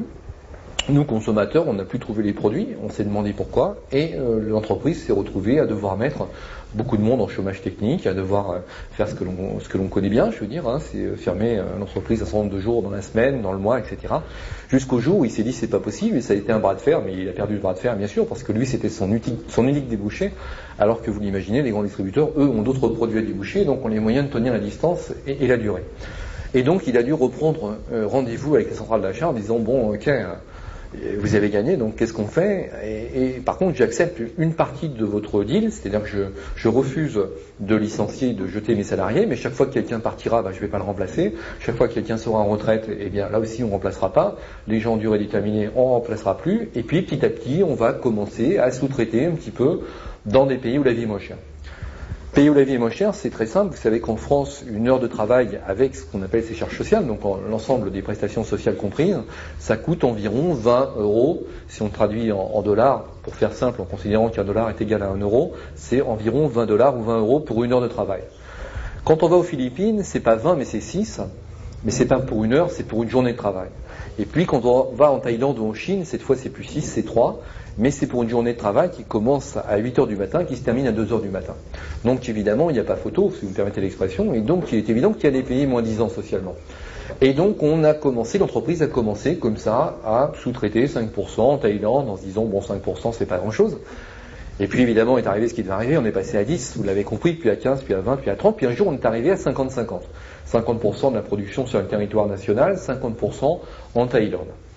Et les centrales d'achat ont dit voilà, c'est formidable, vous avez contenu vos prix, baissé vos prix, grâce à vous on fait de belles affaires, on vend toujours de plus en plus, mais vous, on vous connaît bien, on vous estime bien, mais ces gens là-bas si loin, ces Chinois entre guillemets comme ils ont dit, on les connaît pas et on voudrait bien aller voir comment travaillent ces gens si loin, on voudrait voir comment ça se passe, comment sont les ateliers, est-ce que les gens sont aussi assidus au travail qu'on nous le dit, est-ce qu'on est sûr que c'est fiable, est-ce qu'on est sûr aussi qu'ils pourront supporter une pression, une charge encore plus importante de commandes, puisque nous on va ouvrir maintenant les marchés mondiaux, et donc on voudrait aller avec vous, que vous nous organisiez un petit voyage en Thaïlande, comme ça, pas très longtemps, 3-4 jours, pour voir un peu comment ça se passe. Le chef d'entreprise n'a pas trop compris, il s'est dit mais après tout moi j'ai rien à cacher, j'ai toujours bien travaillé, j'ai un cahier des charges tout à fait respectable, tout à fait montrable, etc. Donc s'ils veulent voir, pourquoi pas, on organise un truc. Donc il a été chargé de prendre les billets d'avion, de réserver les hôtels, etc. Ils ont fait une visite très intéressante là-bas, ils ont vu de très très beaux ateliers avec des gens très assidus, en blouse blanche, tout le monde, un sol brillant, tout le monde au travail, personne qui lève le nez, etc. Et tout le monde est rentré vraiment tout à fait convaincu de ce choix de sous-traitant. Et puis, les hypermarchés ont donc trouvé ça formidable, ont débouché le champagne et ont dit vraiment, vous êtes un type bien, vous avez su comprendre l'évolution de l'économie, etc. Bon bref, le discours que vous connaissez bien, mais Raffarin le fait mieux que moi, donc vous connaissez à peu près le discours. Et au bout de quelques temps, mais quand je dis quelques temps, c'est pas longtemps, c'est quelques jours, les centrales d'achat ont décidé qu'elles avaient encore un petit quelque chose à voir qu'elles avaient oublié, bizarrement, d'observer comme ça en Thaïlande. Et elles ont décidé de rappeler les sous-traitants thaïlandais en oubliant juste un petit truc, c'est de prévenir le chef d'entreprise français. Et ils sont retournés en Thaïlande, en cette fois tenant un langage tout à fait différent, en disant voilà, il y a un petit problème entre vous et nous, il y a un Français, ce Français il sert à rien aujourd'hui. Vous fabriquez, nous on vend, et si vous en êtes d'accord, on traite en direct, on vous achète quelques centimes plus cher chaque produit, mais comme vous en faites beaucoup, ça fait beaucoup d'argent, et puis nous, ça va nous permettre de baisser aussi de quelques centimes, ce qui va permettre d'en vendre encore beaucoup plus aux consommateurs, et donc bien sûr, c'est un marché gagnant-gagnant, comme il est coutume de dire dans ce monde-là. Les Thaïlandais ont refusé dans un premier temps en disant mais non, si on existe, c'est quand même grâce à ce petit Français qui nous a permis de développer nos affaires, il n'est pas question de lui jouer ce tour. Mais les centrales d'achat, fleurons de notre économie nationale, ont su faire comprendre que de toute façon, des gens qui ont faim sur la planète, il y en a quand même pas mal, des sous-traitants potentiels sur un produit qui finalement ne fait pas appel à une technologie très compliquée. Il y a beaucoup de gens qui sauraient les fabriquer, et que donc s'ils ne jouaient pas ce jeu, finalement, non seulement le français avait perdu, mais eux avec, qui serait donc de bon ton de les accompagner dans cette démarche. C'est donc ce qui s'est passé, et aujourd'hui notre entreprise essaye de redémarrer sur ce qu'on appelle un marché de niche, vous savez, c'est la mode de dire ça, et à un peu moins de 10 salariés, et essaye de se récupérer avec toutes les difficultés que vous imaginez. C'est pas comme ça un cas anecdotique, je veux dire, pour faire le malin sur scène, mais c'est simplement pour vous dire que ça, dans les entreprises, on le vit tous les jours. Alors on nous parle Metal Europe, on nous parle Alstom, on nous parle des plus grosses, parce que ça c'est spectaculaire, la télé c'est bien, mais sans nous dire que il y a des dizaines et des dizaines et des centaines et des milliers d'entreprises qui chaque jour disparaissent, et que quand Alstom disparaît, il y a aussi beaucoup de sous-traitants dans le giron qui bien sûr vont être aspirés par le bas, mais ça évidemment on n'oublie pas forcément. Tout ceci aussi, quand on parle délocalisation, quand on parle de destruction d'emplois, c'est pas tout à fait une fatalité. Je veux dire, si ça se produit, alors bien sûr que c'est une logique néolibérale, bien sûr que le capitalisme débridé nous amène à ça, mais il faut savoir qu'il y a aussi une pression de ce monde de la grande distribution qui veut des prix toujours plus bas et qui donc impose, pour elle en tout cas, pas pour nous, et qui donc impose des conditions de production toujours plus basses et toujours à des conditions inférieures. Deuxième misère pour le monde de l'entreprise, parce qu'il ne suffisait pas, la grande distribution a inventé un concept qui s'appelle les MDD, vous avez certainement entendu parler, MDD, les 3 lettres, ce qui veut dire marque de distributeur. Vous avez sans doute remarqué que quand vous allez en hypermarché, les produits qui tombent sous votre main, comme par hasard, toujours à portée de vos mains, toujours à portée de vos yeux, ce sont toujours des produits aux couleurs du distributeur. Vous allez chez Leclerc, mais ce sera des produits Leclerc, vous allez chez Carrefour, ce sera des produits Carrefour, etc. Et que si vous voulez des chips, vous verrez que les chips, ça sera des produits aux couleurs du distributeur. Si vous voulez une marque connue, Flodor ou une autre, peut-être pas Flodor, j'ai l'impression, parce que bon, mais en tout cas, une autre marque, eh bien, vous verrez que vous devrez faire un effort de vous pencher très bas, de vous lever sur la pointe des pieds très haut, mais en tout cas de faire un effort pour attraper un produit qui est autre chose qu'une marque de distributeur. L'idée, c'est quoi? C'est de dire aux fournisseurs, voilà, vous êtes bien gentils, vous nous vendez vos produits, on les aime bien, mais on va vous demander encore plus de produits. Vous allez nous vendre les mêmes conditions, mêmes produits que vous allez mettre dans nos emballages cette fois. Dans nos emballages, à nos couleurs, mais comme votre chocolat est excellent, le consommateur va l'apprécier aussi, même s'il y a marqué Leclerc, Carrefour, Auchan ou Intermarché. Mais comme vous n'aurez pas d'effort pour défendre vos marques, pour soutenir vos marques, pour les entretenir, pour faire de la publicité et autres, vous allez bien sûr nous les vendre beaucoup moins cher. Et nous, on les vendra un petit peu moins cher aux consommateurs. Donc on va encore gagner beaucoup plus de sous puisque nos marges seront encore plus importantes sur ces produits.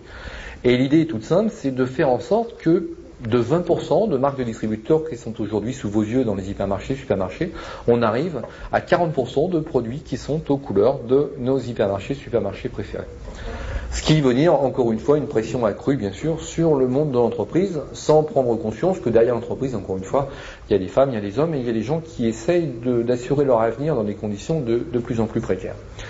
Ces petites marques de distributeurs sympathiques, ça représente quand même 30 milliards d'euros, ce qui veut dire quand même 200 milliards de francs. Vous voyez que c'est pas tout à fait négligeable, et que ça représente aussi des conditions de bénéfices et de surbénéfices très importants pour nos grands distributeurs préférés. Cette grande distribution, et je vais aller vite, je vous l'ai dit, donc un impact sur le commerce, un impact sur l'artisanat, l'agriculture, l'industrie, a aussi un impact sur l'environnement. Greenpeace est là, est représenté, donc je pense que tout à l'heure ils font certainement une intervention, donc je ne m'étends pas trop là-dessus, mais c'est sûr que la grande distribution a amené le suremballage, bien entendu. Parce que vous êtes en libre service, il y a un risque d'abîmer le produit, il y a un risque aussi, il faut être très clair, de vol, etc. Donc quand on vous vend une petite cassette audio qui fait 8 cm, eh bien on met un gros emballage de 40 cm, bien épais, bien gros, de façon à ce que personne ne soit tenté de glisser ça dans la poche.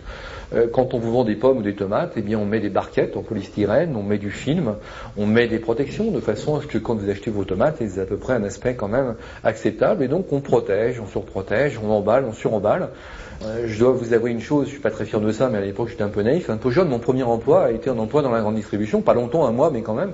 L'époque où j'étais étudiant, et à l'époque, c'était une époque encore où on rachetait, vous en rappelez sans doute, les verres vides. Et pendant donc un mois d'été, eh bien moi je rachetais des bouteilles vides, des bouteilles d'évian, de coca, de tout ce que vous savez, donc Perrier et autres. Et la grande distribution, à l'époque, mais pas longtemps, payer des gens comme moi, parce que moi je remplaçais quand même quelqu'un dont c'était le poste fixe toute l'année, quelqu'un donc qui toute l'année rachetait des bouteilles de Perrier, de Badois ou de vin. Et très vite, les grands distributeurs se sont dit, on va quand même pas payer des gens pour acheter des verres vides et racheter des verres recyclés, c'est stupide, ça nous coûte de l'argent et nous ça nous intéresse pas. Et donc il a imposé le verre perdu, l'emballage perdu. Et aujourd'hui, c'est à nous consommateurs de payer non seulement pour le produit, non seulement pour l'emballage perdu, mais en plus de payer pour bien sûr recycler des emballages comme ça que nous produisons de plus en plus nombreux chaque jour davantage. Ça a entraîné aussi, bien sûr, un besoin de froid, de chaîne du froid, etc. Ça entraîne aussi un volume de circulation automobile extraordinaire, puisque les gens n'hésitent pas à faire des 30 ou 40 km pour s'approvisionner dans les grandes surfaces, c'est en tout cas ce qui a été mesuré. Et quand la Chambre de commerce de Paris a fait une étude d'impact pour savoir ce qu'il en serait de l'implantation d'un carrefour à Aubervilliers, le fameux 52 000 m², dans une commune communiste, mais ça c'est entre parenthèses, eh bien, c'est assez marrant, c'est amusant parce que c'est qu'il n'y a pas plus symbole de l'ultracapitalisme que la grande distribution, et c'est assez étonnant de voir que c'est dans les communes de gauche qu'on trouve le meilleur débouché pour ces hypermarchés. Bon, enfin, ça c'est un petit détail, mais je pense qu'on sera amené à revenir aussi. Et donc, tout ça pour dire qu'on a la Chambre de commerce de Paris, avec les écologistes et les élus verts de Paris, ont fait une étude d'impact et se sont rendus compte que cet hypermarché allait entraîner non seulement un flux de camions, bien sûr, pour acheminer les marchandises, mais aussi un flux de consommateurs aux heures de pointe de quand même 3500 véhicules heure sur le périphérique pour le seul carrefour donc implanté sur le bord de ce périphérique. Vous imaginez un petit peu ce que ça veut dire les soirs de matchs de foot, sachant que c'est à quelques encablures du grand stade. C'est assez intéressant comme démarche. Donc ça, je ne parle pas bien sûr d'urbanisme commercial, parce qu'ils appellent ça urbanisme, je ne parle pas non plus de dégradation du paysage. Quand on voit ce que sont les abords de nos villes, je me déplace beaucoup, comme tu l'as dit, un peu partout en France, et où qu'on aille aujourd'hui, eh bien on a l'impression que c'est au même endroit, c'est assez sympathique, puisqu'on voit les mêmes hyper, les mêmes Saint-Maclou, les mêmes magasins partout en France, et donc effectivement on n'est pas dépaysé, ça sur ce plan-là il n'y a pas trop de soucis. Ça a donc quand même un impact sur l'environnement, et je pense qu'on sera amené tout à l'heure à y revenir.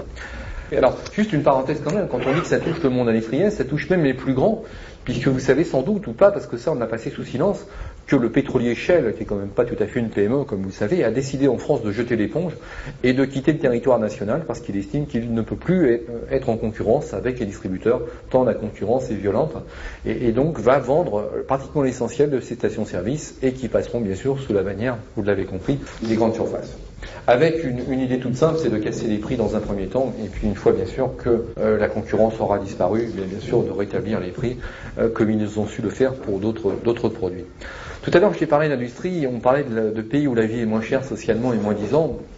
Il faut quand même que j'illustre un tout petit peu, enfin vous avez tous, j'imagine, en tête ou pas, en tout cas les chiffres du collectif de l'éthique sur l'étiquette, qui a fait une étude, vous le savez sans doute, pour essayer de comprendre comment se décompose le prix d'une paire de chaussures, d'une paire de Nike. Vous savez, ces paires de chaussures qui affectionnent particulièrement les jeunes. Et ils ont vu que sur une paire de Nike à 100 euros, si on dit en euros, ce qui veut dire 655 francs pour le traduire en francs, eh bien il y avait là-dessus 40% qui revenait au distributeur, c'est-à-dire que quand un hypermarché reçoit une paire de Nike à 8 heures, qu'il l'a mis à 8h01 sur ses rayons et qu'il l'a vendu à 8h02, eh bien il a gagné 40%, ce qui veut dire 40 euros, ce qui veut dire aussi 261 francs sur une paire de Nike à 655 francs. Alors, la deuxième question, c'est combien revient là-dessus aux salariés et à ceux qui ont dû travailler pour faire ces paires de chaussures. Alors, j'imagine que vous avez une petite idée, mais l'ensemble des salaires, l'ensemble des charges sociales, l'ensemble des salaires et charges sociales pour l'ensemble des gens qui ont travaillé sur ces paires de Nike, c'est très exactement 1,72%. 1,72 euros, ce qui veut dire ramener en francs 11,28 francs sur 655 francs qu'a pu coûter la paire de chaussures. Vous voyez que c'est quand même intéressant, ce qui veut dire aussi qu'il n'y a pas de comparaison possible, ce qui veut dire que c'est évidemment une prime aux délocalisations, encore une fois, et une prime à vraiment un pays sans plus aucune industrie, plus aucune usine, si ce n'est que des usines automatiques, mais en tout cas des usines sans humains, c'est en tout cas ce que l'on nous promet. Baisse d'impôts ou pas, mais en tout cas ça sera ça. Alors, on me dit parfois, vous êtes bien gentil, mais quand même la grande distribution permet quand même à certaines PME françaises du fin fond du terroir d'accéder à des marchés auxquels elles n'auraient pas accès. Et il y a un journal dans la région parisienne que vous connaissez peut-être qui s'appelle Le Parisien, qu'on trouve aussi en province sous le titre d'Aujourd'hui en France, et qui aime bien quand même la grande distribution, mais ça c'est un petit peu en général le lot des quotidiens, souvent ils aiment bien quand même, et donc qui a fait une petite enquête sur Carrefour qui ouvrait des hypermarchés en Chine, et qui expliquait que c'était formidable, d'abord parce que Carrefour est une entreprise française, donc bleu, blanc, rouge, donc qui va s'implanter en Chine, c'est merveilleux, cocorico, et puis aussi grâce à Carrefour, et bien qui s'implante en Chine, on va comme ça permettre à des jolies PME françaises d'aller distribuer leurs produits dans des pays auxquels elles n'auraient pas accès. Et là on prenait l'exemple d'une entreprise française, donc en province, qui fabrique des sous-vêtements féminins, petite entreprise qui a une quarantaine, je crois, de salariés, pas beaucoup plus, et on interviewait le chef d'entreprise qui disait c'est formidable, grâce à Carrefour, je vais pouvoir vendre des sous-vêtements aux Chinoises, etc., partout dans le monde, au Brésil et ailleurs. Et donc, vous voyez que ça permet effectivement de développer l'industrie française. Et donc, le journaliste disait, c'est formidable, merveilleux, cocorico, encore une fois, non seulement Carrefour vend à l'étranger, mais en plus, vous voyez, ça permet à nos PME de fonctionner fort bien. Et le chef d'entreprise disait quand même, voilà, ça permet donc bien sûr de valoriser l'image française. Et puis il disait aussi, si ce test réussit, il faudra alors non plus exporter, mais produire sur place. Et dans ce cas-là, évidemment, ça veut dire fabriquer en Chine, ce qui nous permettra d'économiser sur les frais de transport, ça on le comprend bien, de main-d'œuvre, ça je crois qu'on n'avait pas trop mal compris non plus, et puis les droits de douane évidemment, et de vendre notre lingerie 20 à 30% moins cher, peut-être beaucoup moins cher. C'est vraiment très intéressant puisque donc ça permettra évidemment des débouchés plus importants. Mais ce qu'on oublie de poursuivre dans l'entretien, c'est de dire, mais au fait, une fois que vous allez fabriquer en Chine sur place, des soutiens-gorge, etc., est-ce que le risque n'existe pas que, ayant transféré votre savoir-faire, et bien dans le fond, l'usine ici en France, elle ne sert plus à grand-chose, et que les soutiens-gorge fabriqués en Chine nous reviennent ici dans nos magasins, et que finalement, loin de favoriser l'industrie française, cette démarche de Carrefour est au contraire permis d'accélérer un petit peu la délocalisation. Mais ça, on a oublié de poser la question, on n'a pas la réponse, mais on a une petite idée quand même si on réfléchit un tout petit peu. Quel a été le rôle des politiques maintenant dans l'essor de cette grande distribution? Parce que je vous l'ai dit, et là je vais fâcher un petit peu, mais cette grande distribution, ce modèle en tout cas que je décris est un modèle franco-français, ça n'existait nulle part ailleurs au monde, puisqu'aujourd'hui ce modèle s'exporte et s'exporte fort bien. Et donc ce modèle aujourd'hui est en train de s'imposer partout dans le monde entier. On l'a dit au début, si cette grande distribution a pu voir le jour, c'est à cause d'une inflation très forte au sortir de la guerre, dans les années 50, à cause du marché noir, une image qui a collé très très longtemps au monde du commerce, au commerce indépendant, il faut bien le reconnaître. Il y a eu des pratiques, c'est vrai, pas forcément généralisées, mais en tout cas ça a été quelque chose qui a collé. À cause aussi du nombre d'intermédiaires, à l'époque on nous a dit il y a trop d'intermédiaires, entre 10 à 12 je vous le rappelle, sans se soucier que derrière les intermédiaires il y avait aussi des salariés, des gens qui travaillaient, que ça faisait travailler beaucoup de monde, qu'il y avait des commerciaux qui se déplaçaient, qui allaient à l'hôtel pour dormir, qui mangeaient le midi au restaurant, qui se déplaçaient avec des voitures qui étaient entretenues par des garages, etc. Donc il y avait toute une chaîne économique qu'on interrompait, mais ça on l'a vu beaucoup plus tard. Et puis aussi bien sûr des habitudes de consommation différentes, avec un consommateur qui se retrouve avec des véhicules qui lui permettent effectivement d'aller acheter beaucoup plus loin, qui permettent d'acheter des quantités importantes de marchandises, et puis le réfrigérateur bien sûr qui est rentré dans les foyers, et qui a permis donc de stocker en quantité importante les marchandises achetées dans des quantités elles aussi importantes. Et puis j'ai dit tout à l'heure qu'on s'est quand même étonné, et qu'on a essayé de comprendre comment ce Leclerc avait pu faire pour casser ses prix de 20-70%, 20-70 avec un petit 50 mètres carrés. 50 mètres carrés c'est quand même pas bien grand, même s'ils vendaient beaucoup, casser les prix de 50 voire 70% c'est quand même énorme. Alors, allez, bon, aujourd'hui, évidemment, ça ne dit pas grand-chose, mais si je vous dis qu'à l'époque, la télévision s'est déplacée en Bretagne, à Landerneau, pour voir Leclerc, un petit épicier sur 50 mètres carrés, c'était quand même un événement. La télévision, vous savez, à l'époque, c'était Paris, c'était centralisé, il n'y avait pas d'agence régionale, il n'y avait pas d'antenne, etc. Donc, des équipes de télévision, 5 colonnes à la une, sont allées voir qu'est-ce que c'était, quel était le secret de cet épicier de Landerneau. Percer le secret de l'épicier de Landerneau. Et personne n'a jamais compris comment il faisait pour casser ses prix. Sauf que, quelques années plus tard, on a compris, évidemment, que le pouvoir politique en place à l'époque, qui commençait à se soucier de la faiblesse du pouvoir d'achat des consommateurs, qui commençait à râler un petit peu, évidemment, avait exercé une pression énorme sur le monde des fournisseurs, sur le monde de l'agroalimentaire, en disant vous allez, en demandant pas vous allez, voulez-vous bien livrer, mais vous allez livrer ce nouvel épicier, vous allez casser vos prix, lui livrer à des conditions préférentielles, et puis comme lui va casser les prix à son tour, eh bien ça va relancer la consommation, d'autres épiciers vont se sentir obligés de casser à leur tour leurs prix, et donc comme ça on va remettre les gens au travail, on va refaire tourner nos usines, la consommation va repartir, et donc tout le monde va être gagnant, vous industriel puisque vous allez vendre en quantité importante, le commerçant bien entendu puisque lui va se rattraper sur la quantité, et puis le consommateur bien sûr sera content puisque lui va retrouver du pouvoir d'achat. Puis l'homme politique très heureux puisque dans le fond il satisfait tout le monde, et comme ça il a des fortes chances d'être réélu, donc tout va bien pour lui également. Ça, c'est donc ce qui s'est passé dans les années 55-60, bien sûr à l'insu de tout le monde. Et puis, donc, nos hyper-supermarchés, comme j'ai dit, ont proliféré, ont prospéré d'une façon telle qu'on est arrivé, nous Français, à avoir un territoire maillé comme aucun pays au monde, puisqu'on est encore une fois les champions du monde en termes de maillage et de densité d'hypermarchés, de supermarchés sur notre territoire.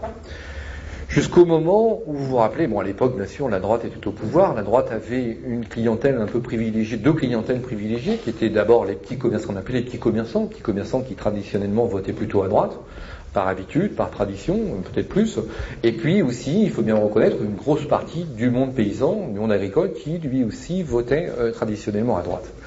Et la droite a commencé à s'émouvoir en disant les petits commerçants bougent beaucoup. Vous vous rappelez sans doute, c'est l'époque du Sidunati, c'est l'époque de Gérard Nicou, à une époque où il y avait des batailles de rue quasiment toutes les nuits, tous les soirs, des préfectures, des sous-préfectures incendiées, et où l'homme politique a commencé à se dire mais si je me mets à dos les petits commerçants, je risque de me retrouver avec une force électorale qui va m'échapper, et donc ça va me poser quelques soucis quand même aux prochaines élections. Et donc en 1973, le ministre du Commerce et de l'Artisanat fait voter une loi importante qui s'appelle la loi Royer, vous vous rappelez sans doute que c'était Jean Royer à l'époque, maire de Tours, qui fait voter une loi très importante qui avait pour vocation en tout cas de stopper l'hégémonie des grandes surfaces. Cette loi dit tout simplement, eh bien maintenant on va pas interdire mais soumettre à autorisation toute nouvelle implantation de grandes surfaces, et chaque fois que quelqu'un décidera d'implanter un hypermarché, un supermarché, en tout cas une surface de vente de plus de 1000 mètres carrés, eh bien, il faudra soumettre à autorisation. On sera très sévère, on va être très méchant, et donc plus aucun dossier ne passera. Donc c'est terminé, la grande distribution, on a fait le plein, on n'en veut plus. Ça, c'est ce qui s'est passé pendant quelques années. On peut dire que cette loi a été efficace, puisque pendant quelques années, il y a eu vraiment un coup de frein à l'hégémonie des grandes surfaces. Et puis, en 1980, vous vous rappelez peut-être qu'il y a eu un événement politique. Un certain François Mitterrand est arrivé aux affaires, dans les deux sens du terme d'ailleurs, enfin on va garder le meilleur peut-être.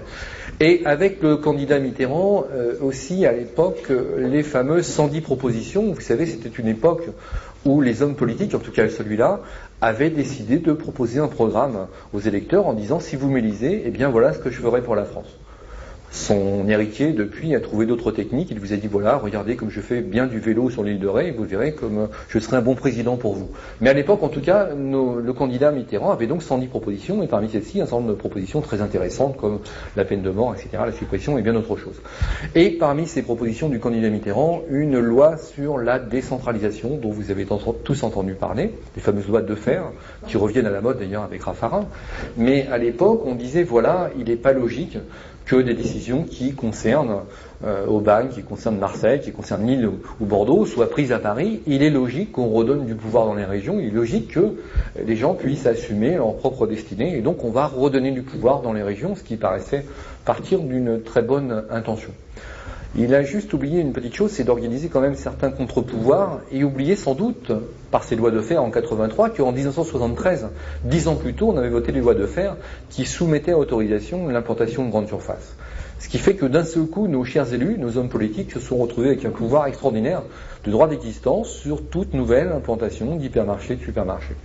Et malheureusement est arrivé ce qui devait arriver évidemment, les caisses des partis politiques avaient besoin de beaucoup de sous, pas forcément seulement, et donc eh bien, les hommes politiques ont commencé à monnayer l'implantation d'hyper, super, avec des taux de péage assez importants, puisque ça avait commencé quand même, il faut reconnaître, avec Giscard d'Estaing. Sous Giscard, tout à fait à la fin de son règne, on parlait déjà de 6 millions de francs pour un hypermarché. Puis, sous le règne de François Mitterrand, on est arrivé à 8 millions, puis à 10 millions, 12 millions, pour arriver quand même à des péages de 20 millions de francs pour un hyper à la fin quand même de son parcours politique, malheureusement. Et puis, j'allais dire, et c'est pas mon discours tous pourri, loin s'en faut, vous le comprendrez sans doute, mais malheureusement, comme la droite avait le bâtiment et les travaux publics, il se trouve que la gauche a trouvé que la grande distribution avait beaucoup de vertus, non seulement était très généreuse, d'abord dans les caisses des hypermarchés, il y a beaucoup de billets de banque, et puis ensuite, autre avantage, ça a quand même une image très populaire, très sociale. L'hypermarché, c'est le magasin de la veuve et de l'orphelin, donc vous voyez qu'on fait d'une pierre deux coups, non seulement on met des sous dans les caisses du parti, puis en plus on fait plaisir aux plus déshérités, donc vraiment il y avait tout à gagner en favorisant ce type de grande surface. Et donc on est arrivé à un système où Michel-Édouard Leclerc lui-même, qui n'est pas tout à fait un gauchiste, a écrit dans un livre qui s'appelle La Fronde des caddies, qu'on ne trouve plus bien sûr aujourd'hui en librairie, n'essayez pas de le trouver, vous ne le trouverez pas, a écrit que dans plus d'un cas sur deux, il n'a pas dit dans un cas sur deux parce que c'est quand même quelqu'un de bien élevé, il a dit dans plus d'un cas sur deux, il y a eu corruption politique pour l'implantation d'une grande surface. Et à partir de là, évidemment, on est parti dans une dérive totale où chaque homme politique, chaque élu, a décidé d'accueillir sur son territoire un hyper, un super, etc. Avec entre autres avantages quand même, il faut bien le dire, c'est en plus des taxes professionnelles et en plus une bonne image, puisqu'à chaque fois on nous dit qu'il y a création d'emplois, donc finalement, vous voyez qu'on gagne à tous les coups. Des députés, nos députés d'ailleurs, qui font un travail extraordinaire et exemplaire, il faut bien le reconnaître, ont décidé dès 1993 d'étudier ce phénomène de la grande distribution. On commençait à se dire, en 93 déjà, mais cette mondialisation, qui portait pas ce nom-là à l'époque, on n'avait pas appelé comme ça, va détruire véritablement nos entreprises, et la grande distribution est un des éléments accélérateurs de cette mondialisation. Alors un député de droite, qui est député RPR, donc un certain Jean-Paul Charrier, dont vous avez peut-être entendu parler, a décidé de réunir une commission d'enquête parlementaire avec des députés, toutes tendances confondues, UDF, communistes, socialistes, en disant c'est pas un problème politique, ça concerne tout le pays et il faut vraiment qu'on se mette tous ensemble autour d'une table, qu'on travaille sur ce phénomène grande distribution parce que ça va envoyer vraiment tout le monde dans le mur et qu'on va vraiment détruire l'ensemble de l'emploi, on est tous concernés par ça. Et donc tous ces députés, 150 députés quand même, c'est énorme, ont décidé de faire un travail exemplaire, de produire un premier rapport qu'on a connu donc sous le nom de rapport Charrier, c'était le premier, et de façon à ce que des lois soient votées à l'Assemblée nationale pour essayer de mettre un coup d'arrêt à ces pratiques. Inutile de dire que, alors encore une fois, je le redis, mais c'est vrai, je le pense, nos députés font un travail énorme, quel qu'il soit, mais malheureusement, ces rapports restent souvent sur des étagères ensuite, et il n'y a pas forcément de suite donnée. Quand il s'agit de légiférer, il n'y a plus grand nombre, donc ça sert souvent pas à grand-chose. Ce rapport est donc de 93, et voyant que rien ne se passait, Charrier, encore une fois, avec encore une fois 150 de ses copains députés, toutes tendances confondues, ont décidé de commettre un deuxième rapport, beaucoup plus documenté encore, le premier était déjà beaucoup plus incisif, en disant, je vous assure, faites quelque chose parce qu'on va dans le mur. Et donc, la droite était donc revenue au pouvoir et aux affaires, comme vous le savez, donc, et donc deux secrétaires d'État décident de s'emparer du sujet. L'un d'eux s'appelle Galland, vous avez peut-être entendu parler, fait voter les fameuses lois Galland qui avaient pour objet de réguler les relations entre les fournisseurs et les distributeurs et de remettre un peu d'équité, un peu de loyauté entre donc les fournisseurs de la grande distribution et puis les centrales d'achat. Et puis un deuxième secrétaire d'État, pas connu du tout celui-là, un jeune loup qu'on appelle Jean-Pierre Raffarin, oui c'est bien ça, vous avez peut-être entendu parler lui aussi maintenant, vous le connaissez, qui en 96 était beaucoup moins connu et qui lui est secrétaire d'État donc à la consommation et au commerce et l'artisanat et qui fait voter les fameuses lois Raffarin. Raffarin est quelqu'un, pour parenthèse, qui connaît bien le monde de la grande distribution, pour l'avoir pratiqué de très près, puisque vous le savez sans doute, dans le milieu, on l'appelle le gringo de chez Jacques Vabre. Raffarin était quelqu'un qui vendait du café Jacques Vabre aux centrales d'achat, qui donc a dû passer par ce référencement et toutes ces pratiques, qu'il connaît certainement si bien que moi, si ce n'est mieux que moi. Ce qui veut dire, tout ça pour vous dire que si le Premier ministre ne prend pas de décision, c'est pas parce qu'il ne sait pas. C'est une parenthèse. Et donc Raffarin dit, voilà, en 96, il y avait des lois Royer, on a soumis à autorisation avec des commissions départementales, commissions nationales, l'implantation de grande surface à toute implantation supérieure à 1000 mètres carrés. Eh bien moi, Jean-Pierre Raffarin, je vais faire beaucoup mieux, je vais être beaucoup plus méchant, et je vais donc soumettre à autorisation toute implantation de plus de 300 mètres carrés. Le mécanisme, je ne vais pas vous l'expliquer dans le détail, mais il faut juste savoir qu'il y a deux types de commissions. Une commission départementale qui siège donc en région avec des consommateurs, des élus, chambres de commerce, etc., des commerçants. Et puis, et malheureusement, une commission nationale qui est placée sous l'autorité du ministre du Commerce et qui, elle, statue en dernier ressort. Ce qui veut dire que quand on nous parle de démocratie, c'est sympathique, mais quelles que soient les décisions prises en région, si au niveau national on décide de faire passer les dossiers, vous l'avez bien compris, on les fait passer. Le hasard veut que depuis Valéry Giscard d'Estaing, le ministre qui est, comme par hasard, ou secrétaire d'État qui est aux manettes et qui décide, est aussi souvent quelqu'un qui est soit le trésorier du parti, soit très proche, comme par hasard.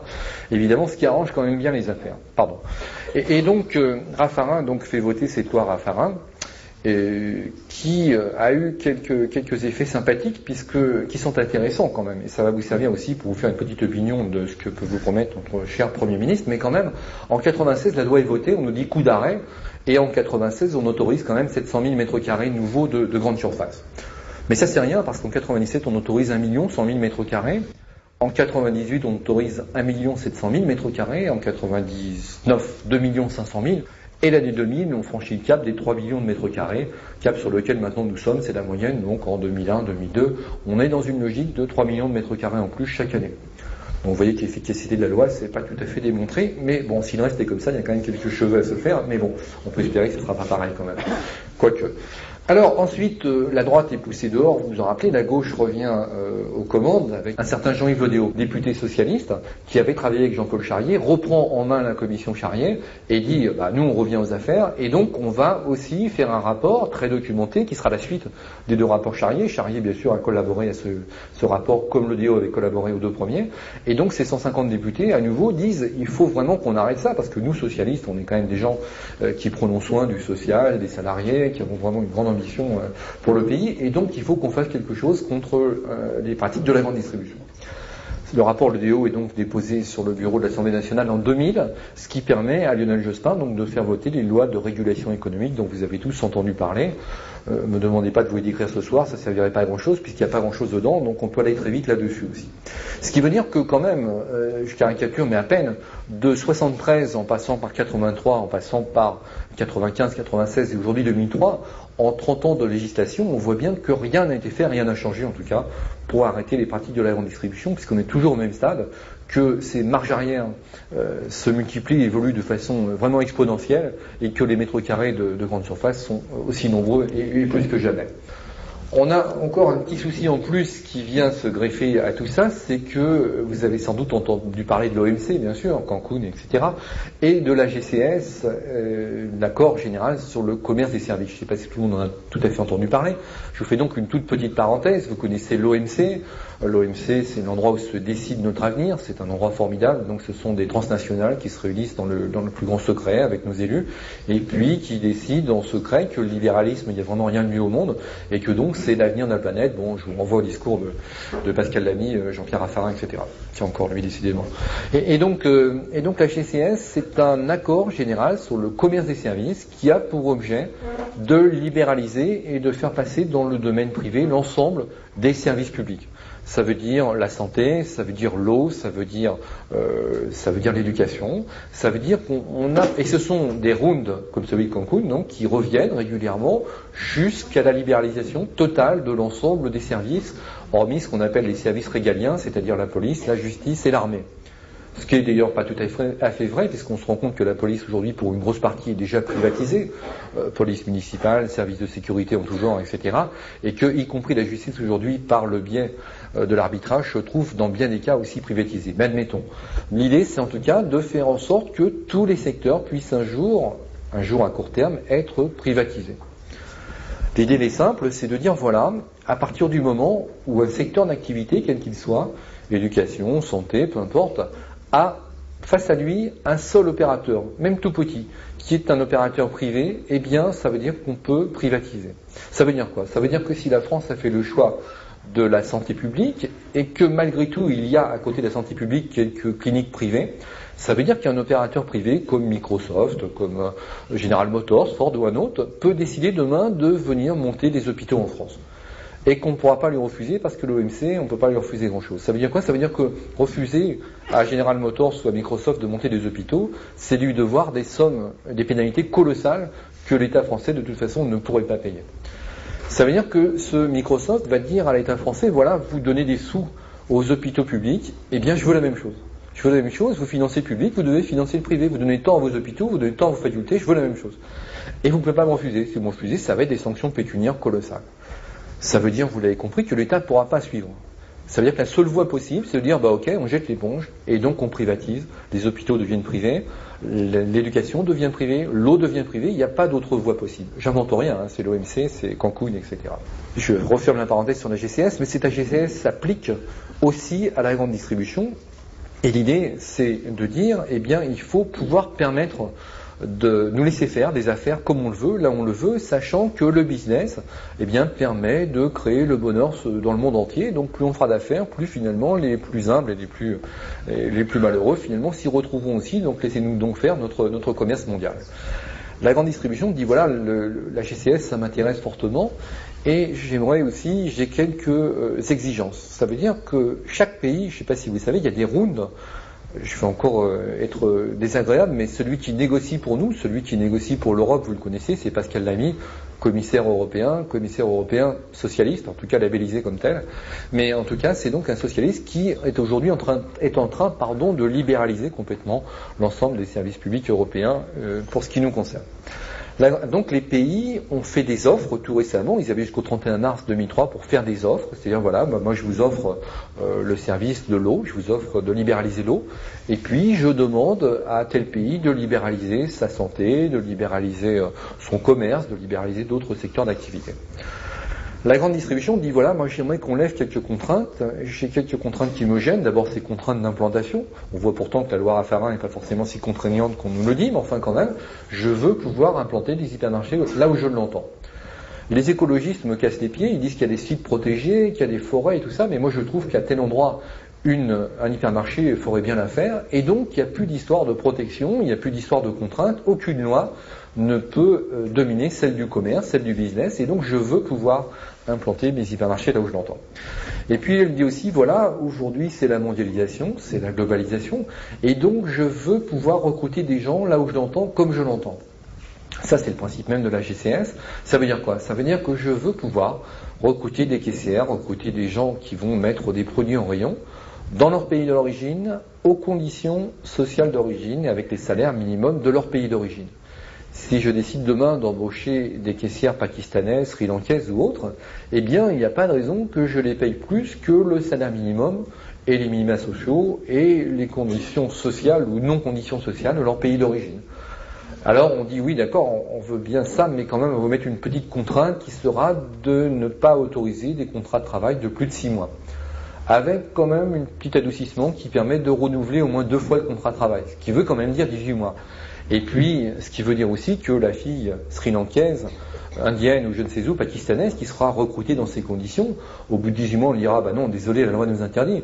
Mais vous pouvez très bien nous quitter, nous Carrefour, pour aller chez Intermarché, pour aller chez Auchan, pour aller ailleurs, et puis bien sûr circuler comme ça un peu partout en Europe, où d'autres évidemment vous recruteront dans ces conditions. C'est pas tout à fait de la fiction, vous savez sans doute qu'on est très fiers de ce merveilleux paquebot que la France vient de lancer tout récemment, et vous savez aussi que pour travailler sur ce paquebot, on a fait appel à une main-d'œuvre indienne, à des ouvriers indiens qui ont dû se cacher sur le chantier naval, qui n'avaient pas le droit de sortir en ville, auxquels on a retiré bien sûr leurs papiers, et qui travaillaient quand même des 60-70 heures par semaine pour un petit peu moins de 300 € par mois. Ça on ne le dit pas beaucoup, mais c'est quand même dévoilé. Je vous invite d'ailleurs à lire un dossier sur les nouveaux esclaves qu'a publié Marianne cette semaine. Dépêchez-vous parce que lundi il y a un nouveau numéro qui sort, mais en tout cas ce numéro est encore en vente et qui montre tous ces nouveaux esclaves, que ce soit dans les centres d'appel, dans les hypermarchés, puisqu'on parle là aussi des caissières d'hypermarchés, et puis aussi sur la construction de ce bateau, mais je ferme la parenthèse. Cette HCS, donc, c'est une exigence mondiale des transnationales, la grande distribution, comme d'autres y viendra. Ça veut dire qu'on crée une norme sociale par le bas et que, bien sûr, ces exigences seront ensuite imposées aussi aux fournisseurs. Quand on aura des caissières à 300 € par mois, dans les conditions que l'on dit, qui n'auront bien sûr pas de syndicat, qui n'auront pas de convention collective, eh bien on aura ensuite une exigence vis-à-vis des fournisseurs en disant ok, vous nous fabriquez des postes de télévision ou des tels ustensiles de ménage, mais il est évident que si vous étiez un petit peu malin, comme dans mon exemple, vous pourriez peut-être vous aussi recruter dans ces pays moins disants socialement. Alors, cette grande distribution est en train de conquérir le monde, mais je vais y revenir tout à l'heure rapidement. Mais une objection qui m'est souvent faite, c'est de dire vous êtes bien gentil, ça fait 10 minutes que vous nous parlez de la grande distribution, et malgré tout, nous consommateurs, pour nous c'est intéressant, cette grande distribution c'est moins cher, les prix sont bas, et on n'a pas forcément un pouvoir d'achat qui croît de jour en jour, ça on le sait tous, donc la grande distribution, c'est bien pour le consommateur, c'est bien pour la veuve, c'est bien pour l'orphelin. C'est ce qu'on nous dit, ça fait 30 ans que la publicité nous le dit, donc on finit par le croire, et vous ouvrez les journaux quotidiens, vous écoutez la radio, tous les jours on vous dit foire aux affaires. Très prochainement on va fêter les 40 ans de Carrefour, et ils nous promettent évidemment notre fête, c'est le cas de le dire. Alors, est-ce que les prix sont moins chers? Est-ce que vraiment c'est un mythe? Est-ce qu'il y a un mythe des prix bas? Qu'en est-il? Nos députés, encore une fois, excellents analystes, ont décidé en 95-96 de parcourir la France et de partir dans les régions, dans des grandes villes, dans des petites villes, dans des villes moyennes, dans des villages, et d'aller voir dans les supermarchés, dans les supérettes, de faire des relevés de prix pour voir vraiment si les prix sont aussi bas qu'on veut bien nous le dire. Ils sont partis quand même faire un gros travail, les 150 députés, avec quand même un petit peu d'aide, rassurez-vous, quelques stagiaires et quelques assistants, puisqu'ils ont quand même relevé 140 000 références, ce qui n'est pas rien. Et sur 140 000 références, ils ont observé qu'il y avait 500 produits qui étaient ce qu'on appelle des produits d'appel, donc avec des prix relativement bas, la baguette, le litre de lait, le camembert, etc., le litre d'essence, ce qui veut dire quand même par différence 139 500 produits avec des marges extrêmement confortables pour les distributeurs. Ils ont retrouvé aussi, nos députés, un truc assez étonnant, c'est qu'on a retrouvé le même écart, si ce n'est plus, qu'avait discuté le fameux Édouard Leclerc, le père de Michel Édouard, en 1949. On a retrouvé des écarts de 1 à 4. On s'est rendu compte qu'en 1949, le consommateur achetait 4 francs un kilo de pommes qui était acheté 1 franc à l'agriculteur, mais qu'en 1995, 96 et après, bien sûr, eh bien, le kilo de pommes que vous achetez 10 à 12 francs est acheté 1 franc 50 à l'agriculteur. C'est même plus un écart de 1 à 4, c'est bien plus. On s'est rendu compte aussi que malgré la disparition des intermédiaires, 10 à 12 échelons, eh bien, il y avait toujours un écart aussi considérable entre le producteur et le consommateur. Ils ont observé quand même qu'il y avait 2 choses qui avaient changé. C'est que la qualité avait changé, puisque on est arrivé au règne de la malbouffe. C'est que pour pouvoir tirer les prix, non seulement on ne paye pas moins cher, mais toujours aussi cher, voire plus cher, et que la qualité avait baissé. Et puis, deuxième observation, c'est que le choix s'est restreint. Puisque aujourd'hui, je ne vous ai pas dit au début, mais que pour être référencé, il faut aussi être capable d'alimenter l'ensemble des rayons de l'ensemble des points de vente d'un réseau. Si je veux rentrer demain chez Carrefour avec mes petites tablettes de chocolat, eh bien, il faut que je sois capable de fournir mes tablettes de chocolat à l'ensemble des points de vente. Ça ne va pas les intéresser dans 2 ou 3, bien sûr. Ce qui veut dire que la PME n'a pas trop sa place là-dedans et que le choix est assez restreint. Où je me vends à un grand groupe, Nestlé, Danone ou un autre, il n'y en a pas beaucoup, où je disparais. Mais que dans ce cas-là, si je me vends à Nestlé ou Danone, eh bien, ils vont absorber le produit, bien entendu, l'intégrer à leur marque, à leur catalogue, et que donc j'ai toutes les chances que mon entreprise disparaisse à très court terme. Ce qui veut dire que le choix du consommateur se restreint. Moi, j'ai des origines normandes, il y a quelques années encore, mes petits cousins collectionnaient à l'école des étiquettes de camembert, avaient des collections extraordinaires de 300, 400, 500 variétés de camembert. Essayez de le faire aujourd'hui, vous allez voir que c'est pas très commode. Vous allez avoir 3-4 produits différents, 5 ou 6, pas beaucoup plus. J'aime bien prendre l'exemple, et encore plus dans la région. Les gens me disent, mais enfin quand même, vous êtes sympa, mais il y a des montagnes de produits dans les hypermarchés. Alors je leur dis, regardez, au pays du pastis, regardez, allez voir quel est votre choix. Vous verrez qu'au rayon pastis, vous aurez peut-être des montagnes de bouteilles, mais vous aurez du Pernod, vous aurez du Ricard, vous aurez du Casini s'il y a du choix peut-être, et puis une marque de distributeur sûrement, et peut-être un 5e et un autre, mais pas beaucoup plus. Et que tous les petits producteurs, tous les gens qui font le goût, qui font la variété, eh bien sont souvent pas sur les rayons de ces hypermarchés.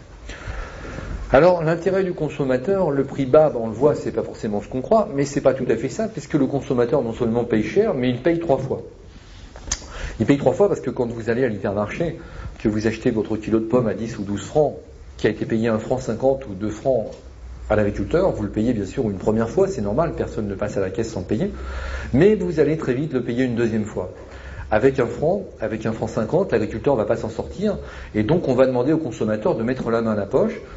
C'est pas tout à fait dit comme ça, c'est sur nos impôts, on envoie de l'argent à Bruxelles, c'est la fameuse PAC, la fameuse politique agricole commune, on envoie des sous là-bas, ça revient à nos paysans, et on va donc subventionner l'agriculture productiviste, intensive, on va donc redonner aux paysans ce que lui refuse finalement la centrale d'achat. Nous on a payé le prix du produit au prix fort, et puis comme il n'a pas été payé au prix normal aux paysans, eh bien on paye une deuxième fois via nos impôts. Il faut savoir aussi que ces primes augmentent de jour en jour, qu'en 5 ans elles ont augmenté de 31%, alors que dans le même temps 200 000 exploitations agricoles ont disparu en France. Vous savez aussi sans doute qu'en Europe aujourd'hui, toutes les 3 minutes, un paysan quitte sa terre, puisque le phénomène de mondialisation pousse un paysan loin de sa terre toutes les 3 minutes en Europe. Vous voyez ce que ça veut dire depuis qu'on parle, déjà depuis qu'on est ensemble, le nombre de paysans qui ont déjà quitté leur exploitation. Une parenthèse juste, mais vous savez peut-être que l'OMC, la Chine se félicite de rentrer dans l'OMC, eh bien ça sera tout simplement entre 250 et 300 millions de paysans chinois qui vont être chassés là aussi de leur terre pour des raisons de compétitivité, et que ces paysans ne savent pas trop ce qu'ils vont devenir, parce que dans les usines, on avait bien pensé les faire venir ici pour les embaucher chez Moulinex, Metal Europe ou quelques autres, mais apparemment ça ne va pas marcher non plus. Donc visiblement, on ne sait pas trop ce qu'ils vont devenir. On a dit qu'on payait 2 fois, mais c'est pas tout à fait vrai, c'est pas tout à fait juste, puisque ces mécanismes encouragent une agriculture productiviste, intensive, ça veut dire toujours moins de monde sur la terre agricole, sur nos fermes, et puis toujours moins de monde aussi, bien sûr, dans nos usines, dans nos entreprises. Et comme on est un pays qui avait fait le choix, par le passé, du social, eh bien, on essaye de mettre quelques petits pansements, quelques compresses là où ça fait mal, et donc on a inventé des parachutes, la CMU, RMI, quelques petits, j'allais dire gadgets, mais c'est pas le mot, mais en tout cas des choses qui permettent d'adoucir ces pratiques néolibérales.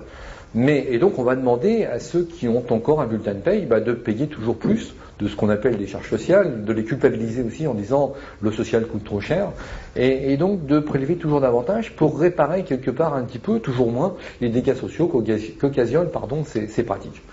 Mais c'est vrai qu'il y a de moins en moins de cotisants et qu'on commence à nous dire non seulement il faut que ça coûte plus cher, mais qu'en plus, malgré tout, vous aurez de moins en moins. Vous paierez plus, mais il y aura moins de retraite. On ne nous a pas encore dit pour la santé, mais on y vient. Déjà, il y a des médicaments qui disparaissent des listes des médicaments remboursés. Et puis, ça veut dire demain, plus de social, plus de santé, plus tout ça, parce qu'on n'a plus les moyens. Quand Raffarin dit on n'a plus les moyens, il a un peu raison, parce que comme on détruit tous les moyens, j'ai bientôt fini, comme on détruit tous les moyens, effectivement, de ce social et de financement, eh bien, évidemment, il y a de moins en moins de possibilités. On va devoir payer également pour réparer d'autres dégâts. Quand on nous a amené la malbouffe, la vache folle, on a demandé là encore aux consommateurs de payer pour stocker des farines animales. On lui demandera demain de payer pour détruire ces farines animales, pour construire bien sûr des incinérateurs qui là aussi vont nous polluer la vie, c'est le cas de le dire. Et puis entre-temps, on nous a fait payer aussi pour assurer des campagnes publicitaires, pour nous dire mangez donc du bœuf français, etc. Je vous disais aussi que parler de ce sujet, ça fâche. Il faut savoir que pour avoir dénoncé ces pratiques, l'hebdomadaire Marianne a été sanctionné et qu'à l'époque, Marianne négociait, à l'époque, mon bouquin est sorti, il y a eu 10 pages dans Marianne sur les pratiques de la grande distribution, une enquête. Et donc, que pour avoir traité de ce sujet, Marianne a été sanctionnée. Donc, on lui a retiré une campagne publicitaire que Carrefour était en train de signer. Quand je parle aussi de sanctions, il faut savoir que quand Lionel Jospin, en 2000, a décidé de réunir les assises de la grande distribution, le Premier ministre donc a beaucoup parlé de ce sujet, et donc la télévision a enquêté en disant mais qu'est-ce que c'est que ces marges arrière, ces pratiques dénoncées, etc. A décidé d'inviter quelques chefs d'entreprise, pourtant timides sur le sujet, et un soir aux 20h, un chef d'entreprise a présenté son usine, une usine magnifique qui était derrière lui, en disant voyez, cette usine derrière moi m'a coûté 25 millions de francs, et 25 millions de francs c'est exactement ce qu'exige la grande distribution en marge arrière chaque année. Imaginez un peu les salariés pour embaucher, l'activité qu'on pourrait déployer si on n'avait pas ce racket à subir chaque année. C'est une entreprise qui faisait du savon liquide, donc du shampoing, du savon, vous savez, liquide, etc., comme on en trouve dans les toilettes un peu partout, dans les lieux publics. Et pour avoir dénoncé donc ces pratiques, ce chef d'entreprise, cette entreprise a été déréférencée du jour au lendemain. On lui dit voilà, vous avez parlé à la presse, il fallait pas, et donc vos produits, vous pouvez maintenant vous les garder. Donc ce qui veut dire qu'évidemment on a un petit peu de mal à parler de ce sujet puisque la sanction du déréférencement est tout de suite là, brandie, et que quand il n'y a plus que 5 centrales d'achat et que toutes les entreprises ne sont pas référencées dans les 5, quand vous prenez Leclerc, Carrefour ou un autre, vos produits vous ne savez plus quoi en faire, donc il n'y a plus qu'une solution, c'est de mettre la clé sous la porte. On a un gros souci, c'est que cette grande distribution est née de l'alimentaire, a fait le plein, parce qu'on voit bien le commerce alimentaire a quasiment disparu, puis ça lui a tellement réussi qu'est né donc le fameux concept de l'hypermarché, du fameux tout sous un même toit. C'est l'idée de l'hypermarché, c'est tout, l'alimentaire mais aussi le non alimentaire, et que maintenant ces hypermarchés sont en train, déjà ont bien avancé, de se développer sur l'ensemble des secteurs d'activité, de l'économie, en se disant partout il y a des sous à faire, partout on sera présent.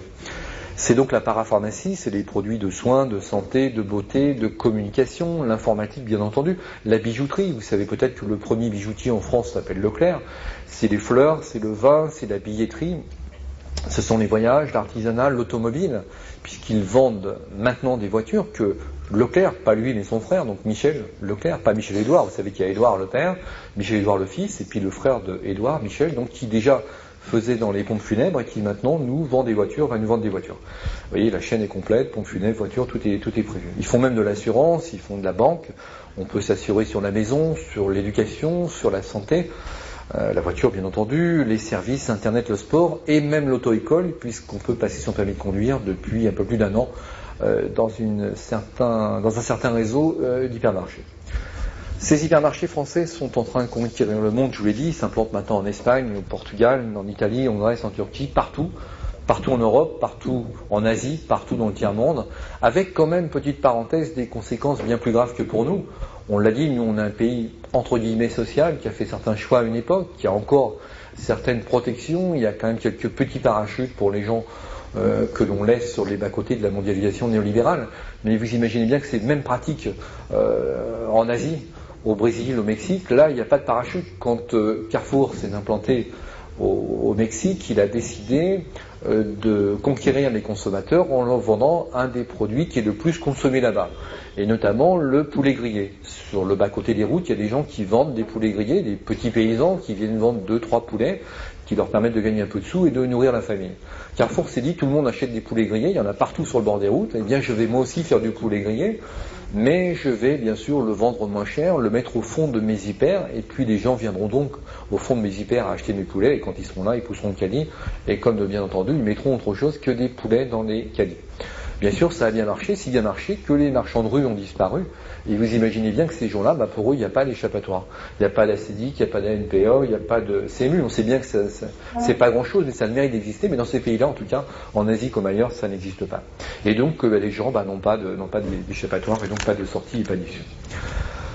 Notre pays qui se croit riche, et nos politiques nous le disent, gauche, droite confondue, nous disent qu'on est riche, et j'ai entendu un certain Lionel J nous le dire il n'y a pas si longtemps, est un pays quand même qui compte, il faut le savoir, 8 millions de gens, 8 millions de Français qui vivent en dessous du seuil de pauvreté. En dessous du seuil de pauvreté, ça veut dire avec moins de 3800 francs par mois pour vivre. Et moins de 3800 francs, ça ne veut pas dire avec, ça veut dire peut-être 3750 pour les plus heureux, si je peux dire, les plus chanceux, mais ça peut être 3500, 3000, 2000, 1000 ou voire pas du tout, ce qui quand même pose quelques difficultés pour survivre. Il faut savoir aussi que, contrairement à ce que nous disent nos... Parce que vous savez, on parle beaucoup de croissance, alors en ce moment on pleure sur la croissance, on dit oh là là, la croissance n'est pas au rendez-vous, et s'il était au rendez-vous avec un 2,5 ou 3%, tout le monde sortirait les drapeaux et pavoiserait, mais ce qu'on oublie de nous dire, c'est comment se répartit cette croissance. Si on regarde un petit peu les chiffres de l'INSEE, on se rend compte que la part des salaires dans la valeur ajoutée c'est le gâteau qu'on produit tous ensemble chaque année, on produit un gâteau énorme, et puis on le répartit entre le capital, entre le salaire, etc. Et bien la part des salaires dans cette valeur ajoutée a baissé de 22% en 20 ans. Donc, même si la croissance est au rendez-vous, si la part des salaires diminue, ça se comprend bien, on tasse les salaires, on délocalise, etc. Donc, on voit bien que cette masse salariale diminue, donc ce qui veut dire que finalement, croissance ou pas, ça ne joue pas grand-chose. Ce qui veut dire aussi que la masse des gens qui recherchent à gérer des budgets de plus en plus tendus, de plus en plus bas, il faut bien reconnaître, parce que le pouvoir d'achat n'augmente pas. J'ai dit tout à l'heure, un petit clin d'œil, mais quand même, que les chiffres de l'INSEE nous disent que les prix n'augmentent pas tant que ça, mais ceux qui s'interrogent sur les composantes de ces indices se rendent bien compte, quand on pousse son caddie, j'espère que vous le ferez plus après, mais en tout cas quand on le fait, quand on fait ses courses en tout cas, on voit bien que les prix flambent, on voit bien que le pouvoir d'achat s'érode de jour en jour, même si l'INSEE nous raconte le contraire. Ce qui veut dire que la masse des gens qui cherchent à gérer des budgets de plus en plus tendus et de plus en plus importantes, les Moulinex mis à la porte, les Alstom demain et tous les autres, et que donc les gens vont finir par acheter là où la vie est moins chère, là où on leur dit en tout cas, là où la publicité leur dit, et que donc finalement la grande distribution finalement surfe sur cette pauvreté qu'elle a générée en se disant, ben moi de toute façon, pauvreté ou pas, c'est pas le problème. Un grand distributeur d'ailleurs me disait il n'y a pas longtemps, moi ça me pose pas trop de soucis, tout pendant que quelqu'un a 1000 francs de pouvoir d'achat, ce qui m'intéresse c'est de prendre ces 1000 francs de pouvoir d'achat. Et cette grande distribution répond donc avec différents formats, à commencer par les supermarchés, puis les hypermarchés. On est arrivé maintenant aux supérettes dans nos villes. Elle arrive aussi à quelque chose d'assez étonnant, c'est le commerce automatique. Vous avez maintenant dans les villes, vous avez peut-être vu ça, des gros distributeurs automatiques qui font 3, 4, 5 mètres de large, de gros distributeurs dans lesquels il y a 300 à 400 produits, 400 à 300 variétés de produits différents que vous pouvez acheter. Donc il y a du pain, du beurre, du fromage, de la lessive, des préservatifs, tout ce que vous voulez, il y a tout là-dedans. Et vous faites vos courses sans avoir contact avec un seul humain. Vous mettez votre carte bleue, tapez le code à 4 chiffres, et puis vos courses sont faites, et vous pouvez comme ça faire vos courses 24 heures sur 24, et jour et nuit, et le samedi et le dimanche. Et puis la grande distribution répond aussi par un autre format à cette paupérisation qui est en train de galoper, en disant vous voulez des magasins pour pauvres, on va vous faire des magasins pour pauvres. Alors on ne dit pas en français, c'est pas joli magasin pour pauvres, on dit en anglais, on appelle ça hard discount, c'est beaucoup plus joli, ça veut dire la même chose, mais c'est de dire, vous n'avez pas beaucoup de sous, donc on va vous en donner pour vos sous. Alors là évidemment, ça pose aussi un problème social, c'est d'accepter, qu'on accepte, d'ailleurs les hommes politiques l'acceptent très bien, qu'une consommation à deux vitesses se mette en place avec des produits sains, bio, de qualité, pour ceux qui en ont peut-être encore les moyens, et puis une espèce de sous-consommation pour des gens qui déjà n'en ont plus les moyens. Ça veut dire le poulet livrant, ça veut dire le poulet élevé avec des bouts de station d'épuration d'eau, ça veut dire d'autres petites joyeusetés comme ces raviolis par exemple que l'on trouve chez Leader Price, que l'on trouvait, on nous dit que c'est plus vrai. Vous vous rappelez peut-être qu'en 2001, une enquête avait été menée par le magazine Capital papier, pas celui que vous connaissez sur la 6, où Capital avait décidé d'acheter des barquettes de raviolis pur bœuf braisé chez un hard discounter et de faire analyser le contenu de ces raviolis pour voir un peu que contenait l'ADN. Vous savez que l'ADN aujourd'hui on fait beaucoup de choses, que contenait l'ADN de ces raviolis. Et on a quand même trouvé des choses assez intéressantes pour du pur bœuf. Ce sont des morceaux de cartilage, des fragments osseux, des fibres musculaires dissociées, des bouts de glandes salivaires, des crêpes. Vous ne savez pas que le bœuf avait des crêpes, mais des morceaux de bec aussi, des morceaux d'ongles, des résidus de plumes, de tissus rénaux, tout ça broyé bien sûr, et tout ça récupéré sur des carcasses de volailles, de dindes, etc., et devenant du pur bœuf braisé. Alors, le hard discounter a dit que c'était une anomalie, un incident, mais que, bien sûr, on ne l'y reprendrait plus. Cette grande distribution, donc, quand même, guide notre consommation. Guide notre consommation parce qu'un produit est référencé, on y a accès, il n'est pas référencé, on n'y a pas accès. Et comme il n'y a plus de commerce de proximité, c'est vrai que c'est eux qui décident de ce que vous devez manger, pas manger. C'est eux qui décideront demain s'il faut, si c'est bien pour eux, que l'on mange des OGM. C'est eux qui décident aujourd'hui si c'est bien pour eux que l'on mange des produits dans les conditions que l'on a dit. Avec le candidat François Mitterrand en 81 aussi, et ses 110 propositions, il y avait la fameuse loi Lang, que vous connaissez tous, le prix unique du livre. Mitterrand, qui était un homme très proche de la culture, très proche aussi du monde de l'édition, avait décidé de faire en sorte de sauvegarder les libraires qui existent encore sur notre territoire, et s'est dit, si on laisse faire la grande distribution, demain il n'y a plus de libraires, comme déjà il n'y a plus de disquaires. Et la solution qu'il a trouvée avec Jack Lang, c'est de dire on va imposer un prix unique du livre, marqué au dos des livres, un prix qui sera le même où que le consommateur achète son livre. Que vous achetiez votre livre sur la plus grosse librairie des Champs-Élysées ou chez le plus petit libraire du fin fond de l'Ardèche, eh bien le prix d'un bouquin est le même partout sur le territoire national. Ce qui fait que le lecteur n'a aucun intérêt à acheter son livre dans un hypermarché, puisque dans le fond il a le même prix chez son libraire, avec en plus chez le libraire beaucoup plus de choix, puisqu'on trouve à peu près 20 fois plus chez le plus petit des libraires de livres et de choix que dans le plus gros des hypermarchés, il faut le savoir. Et hormis, bien sûr, et quelqu'un va me dire, donc hormis une remise de caisse qui est prévue par la loi Lang aussi de 5%, qui est faite par la FNAC entre autres, mais qui peut être faite aussi par l'ensemble des libraires. Cette loi Lang a permis de sauver le livre, a permis de sauver bien sûr les éditeurs, et sans cette loi Lang, on n'aurait plus, encore une fois, de libraires comme on n'a plus de disquaires, et il faut savoir que sur l'ensemble du territoire, on n'a déjà plus que 7000 libraires, ce qui est vraiment pas grand-chose. Évidemment, un certain grand distributeur qui se fait le défenseur de la veuve et de l'orphelin, qu'on voit beaucoup sur les médias, se dit, moi je suis un homme de culture, et cette loi Lang, je vais la combattre au niveau européen. Ça veut dire que si ce certain Michel-Édouard Leclerc y arrivait, eh bien nos libraires disparaîtraient, comme ont disparu nos disquaires, ce qui veut dire aussi que demain, déjà aujourd'hui 5 centrales d'achat, mais demain peut-être 2, décideraient de savoir si un bouquin de José Bové, d'Agnès Bertrand, de René Passé ou d'un autre doit être édité ou pas. C'est très simple, quand vous aurez Bové chez l'éditeur, on appellera Michel-Édouard Leclerc en disant voilà, j'ai Bové dans le bureau, qu'est-ce qu'on fait?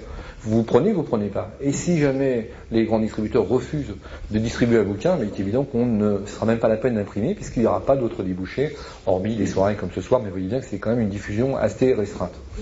Inutile de vous dire que, avant même que la loi Lang ne tombe, j'ai eu à subir ce sort, puisque bien sûr le bouquin n'a pas été diffusé en grande surface, mais ça on s'y attendait quand même un tout petit peu, vous l'imaginez, donc c'est pas tout à fait une surprise.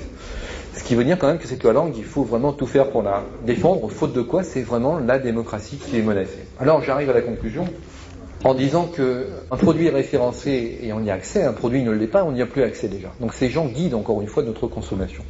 Ces gens décident aussi de ce que l'on peut lire ou ne pas lire, de ce que l'on peut penser ou ne pas penser.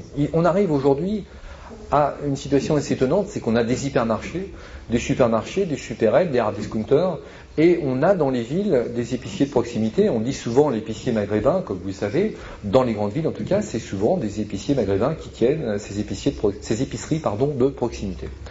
Il faut savoir que ces épiceries sont déjà passées à 50% sous le contrôle de la grande distribution, avec une volonté de tous les phagocyter, puisque l'idée c'est de se dire ces gens sont dans les centres-villes, ce sont des gens qui travaillent beaucoup, qui sont vers tard le soir, qui sont vers le week-end, etc.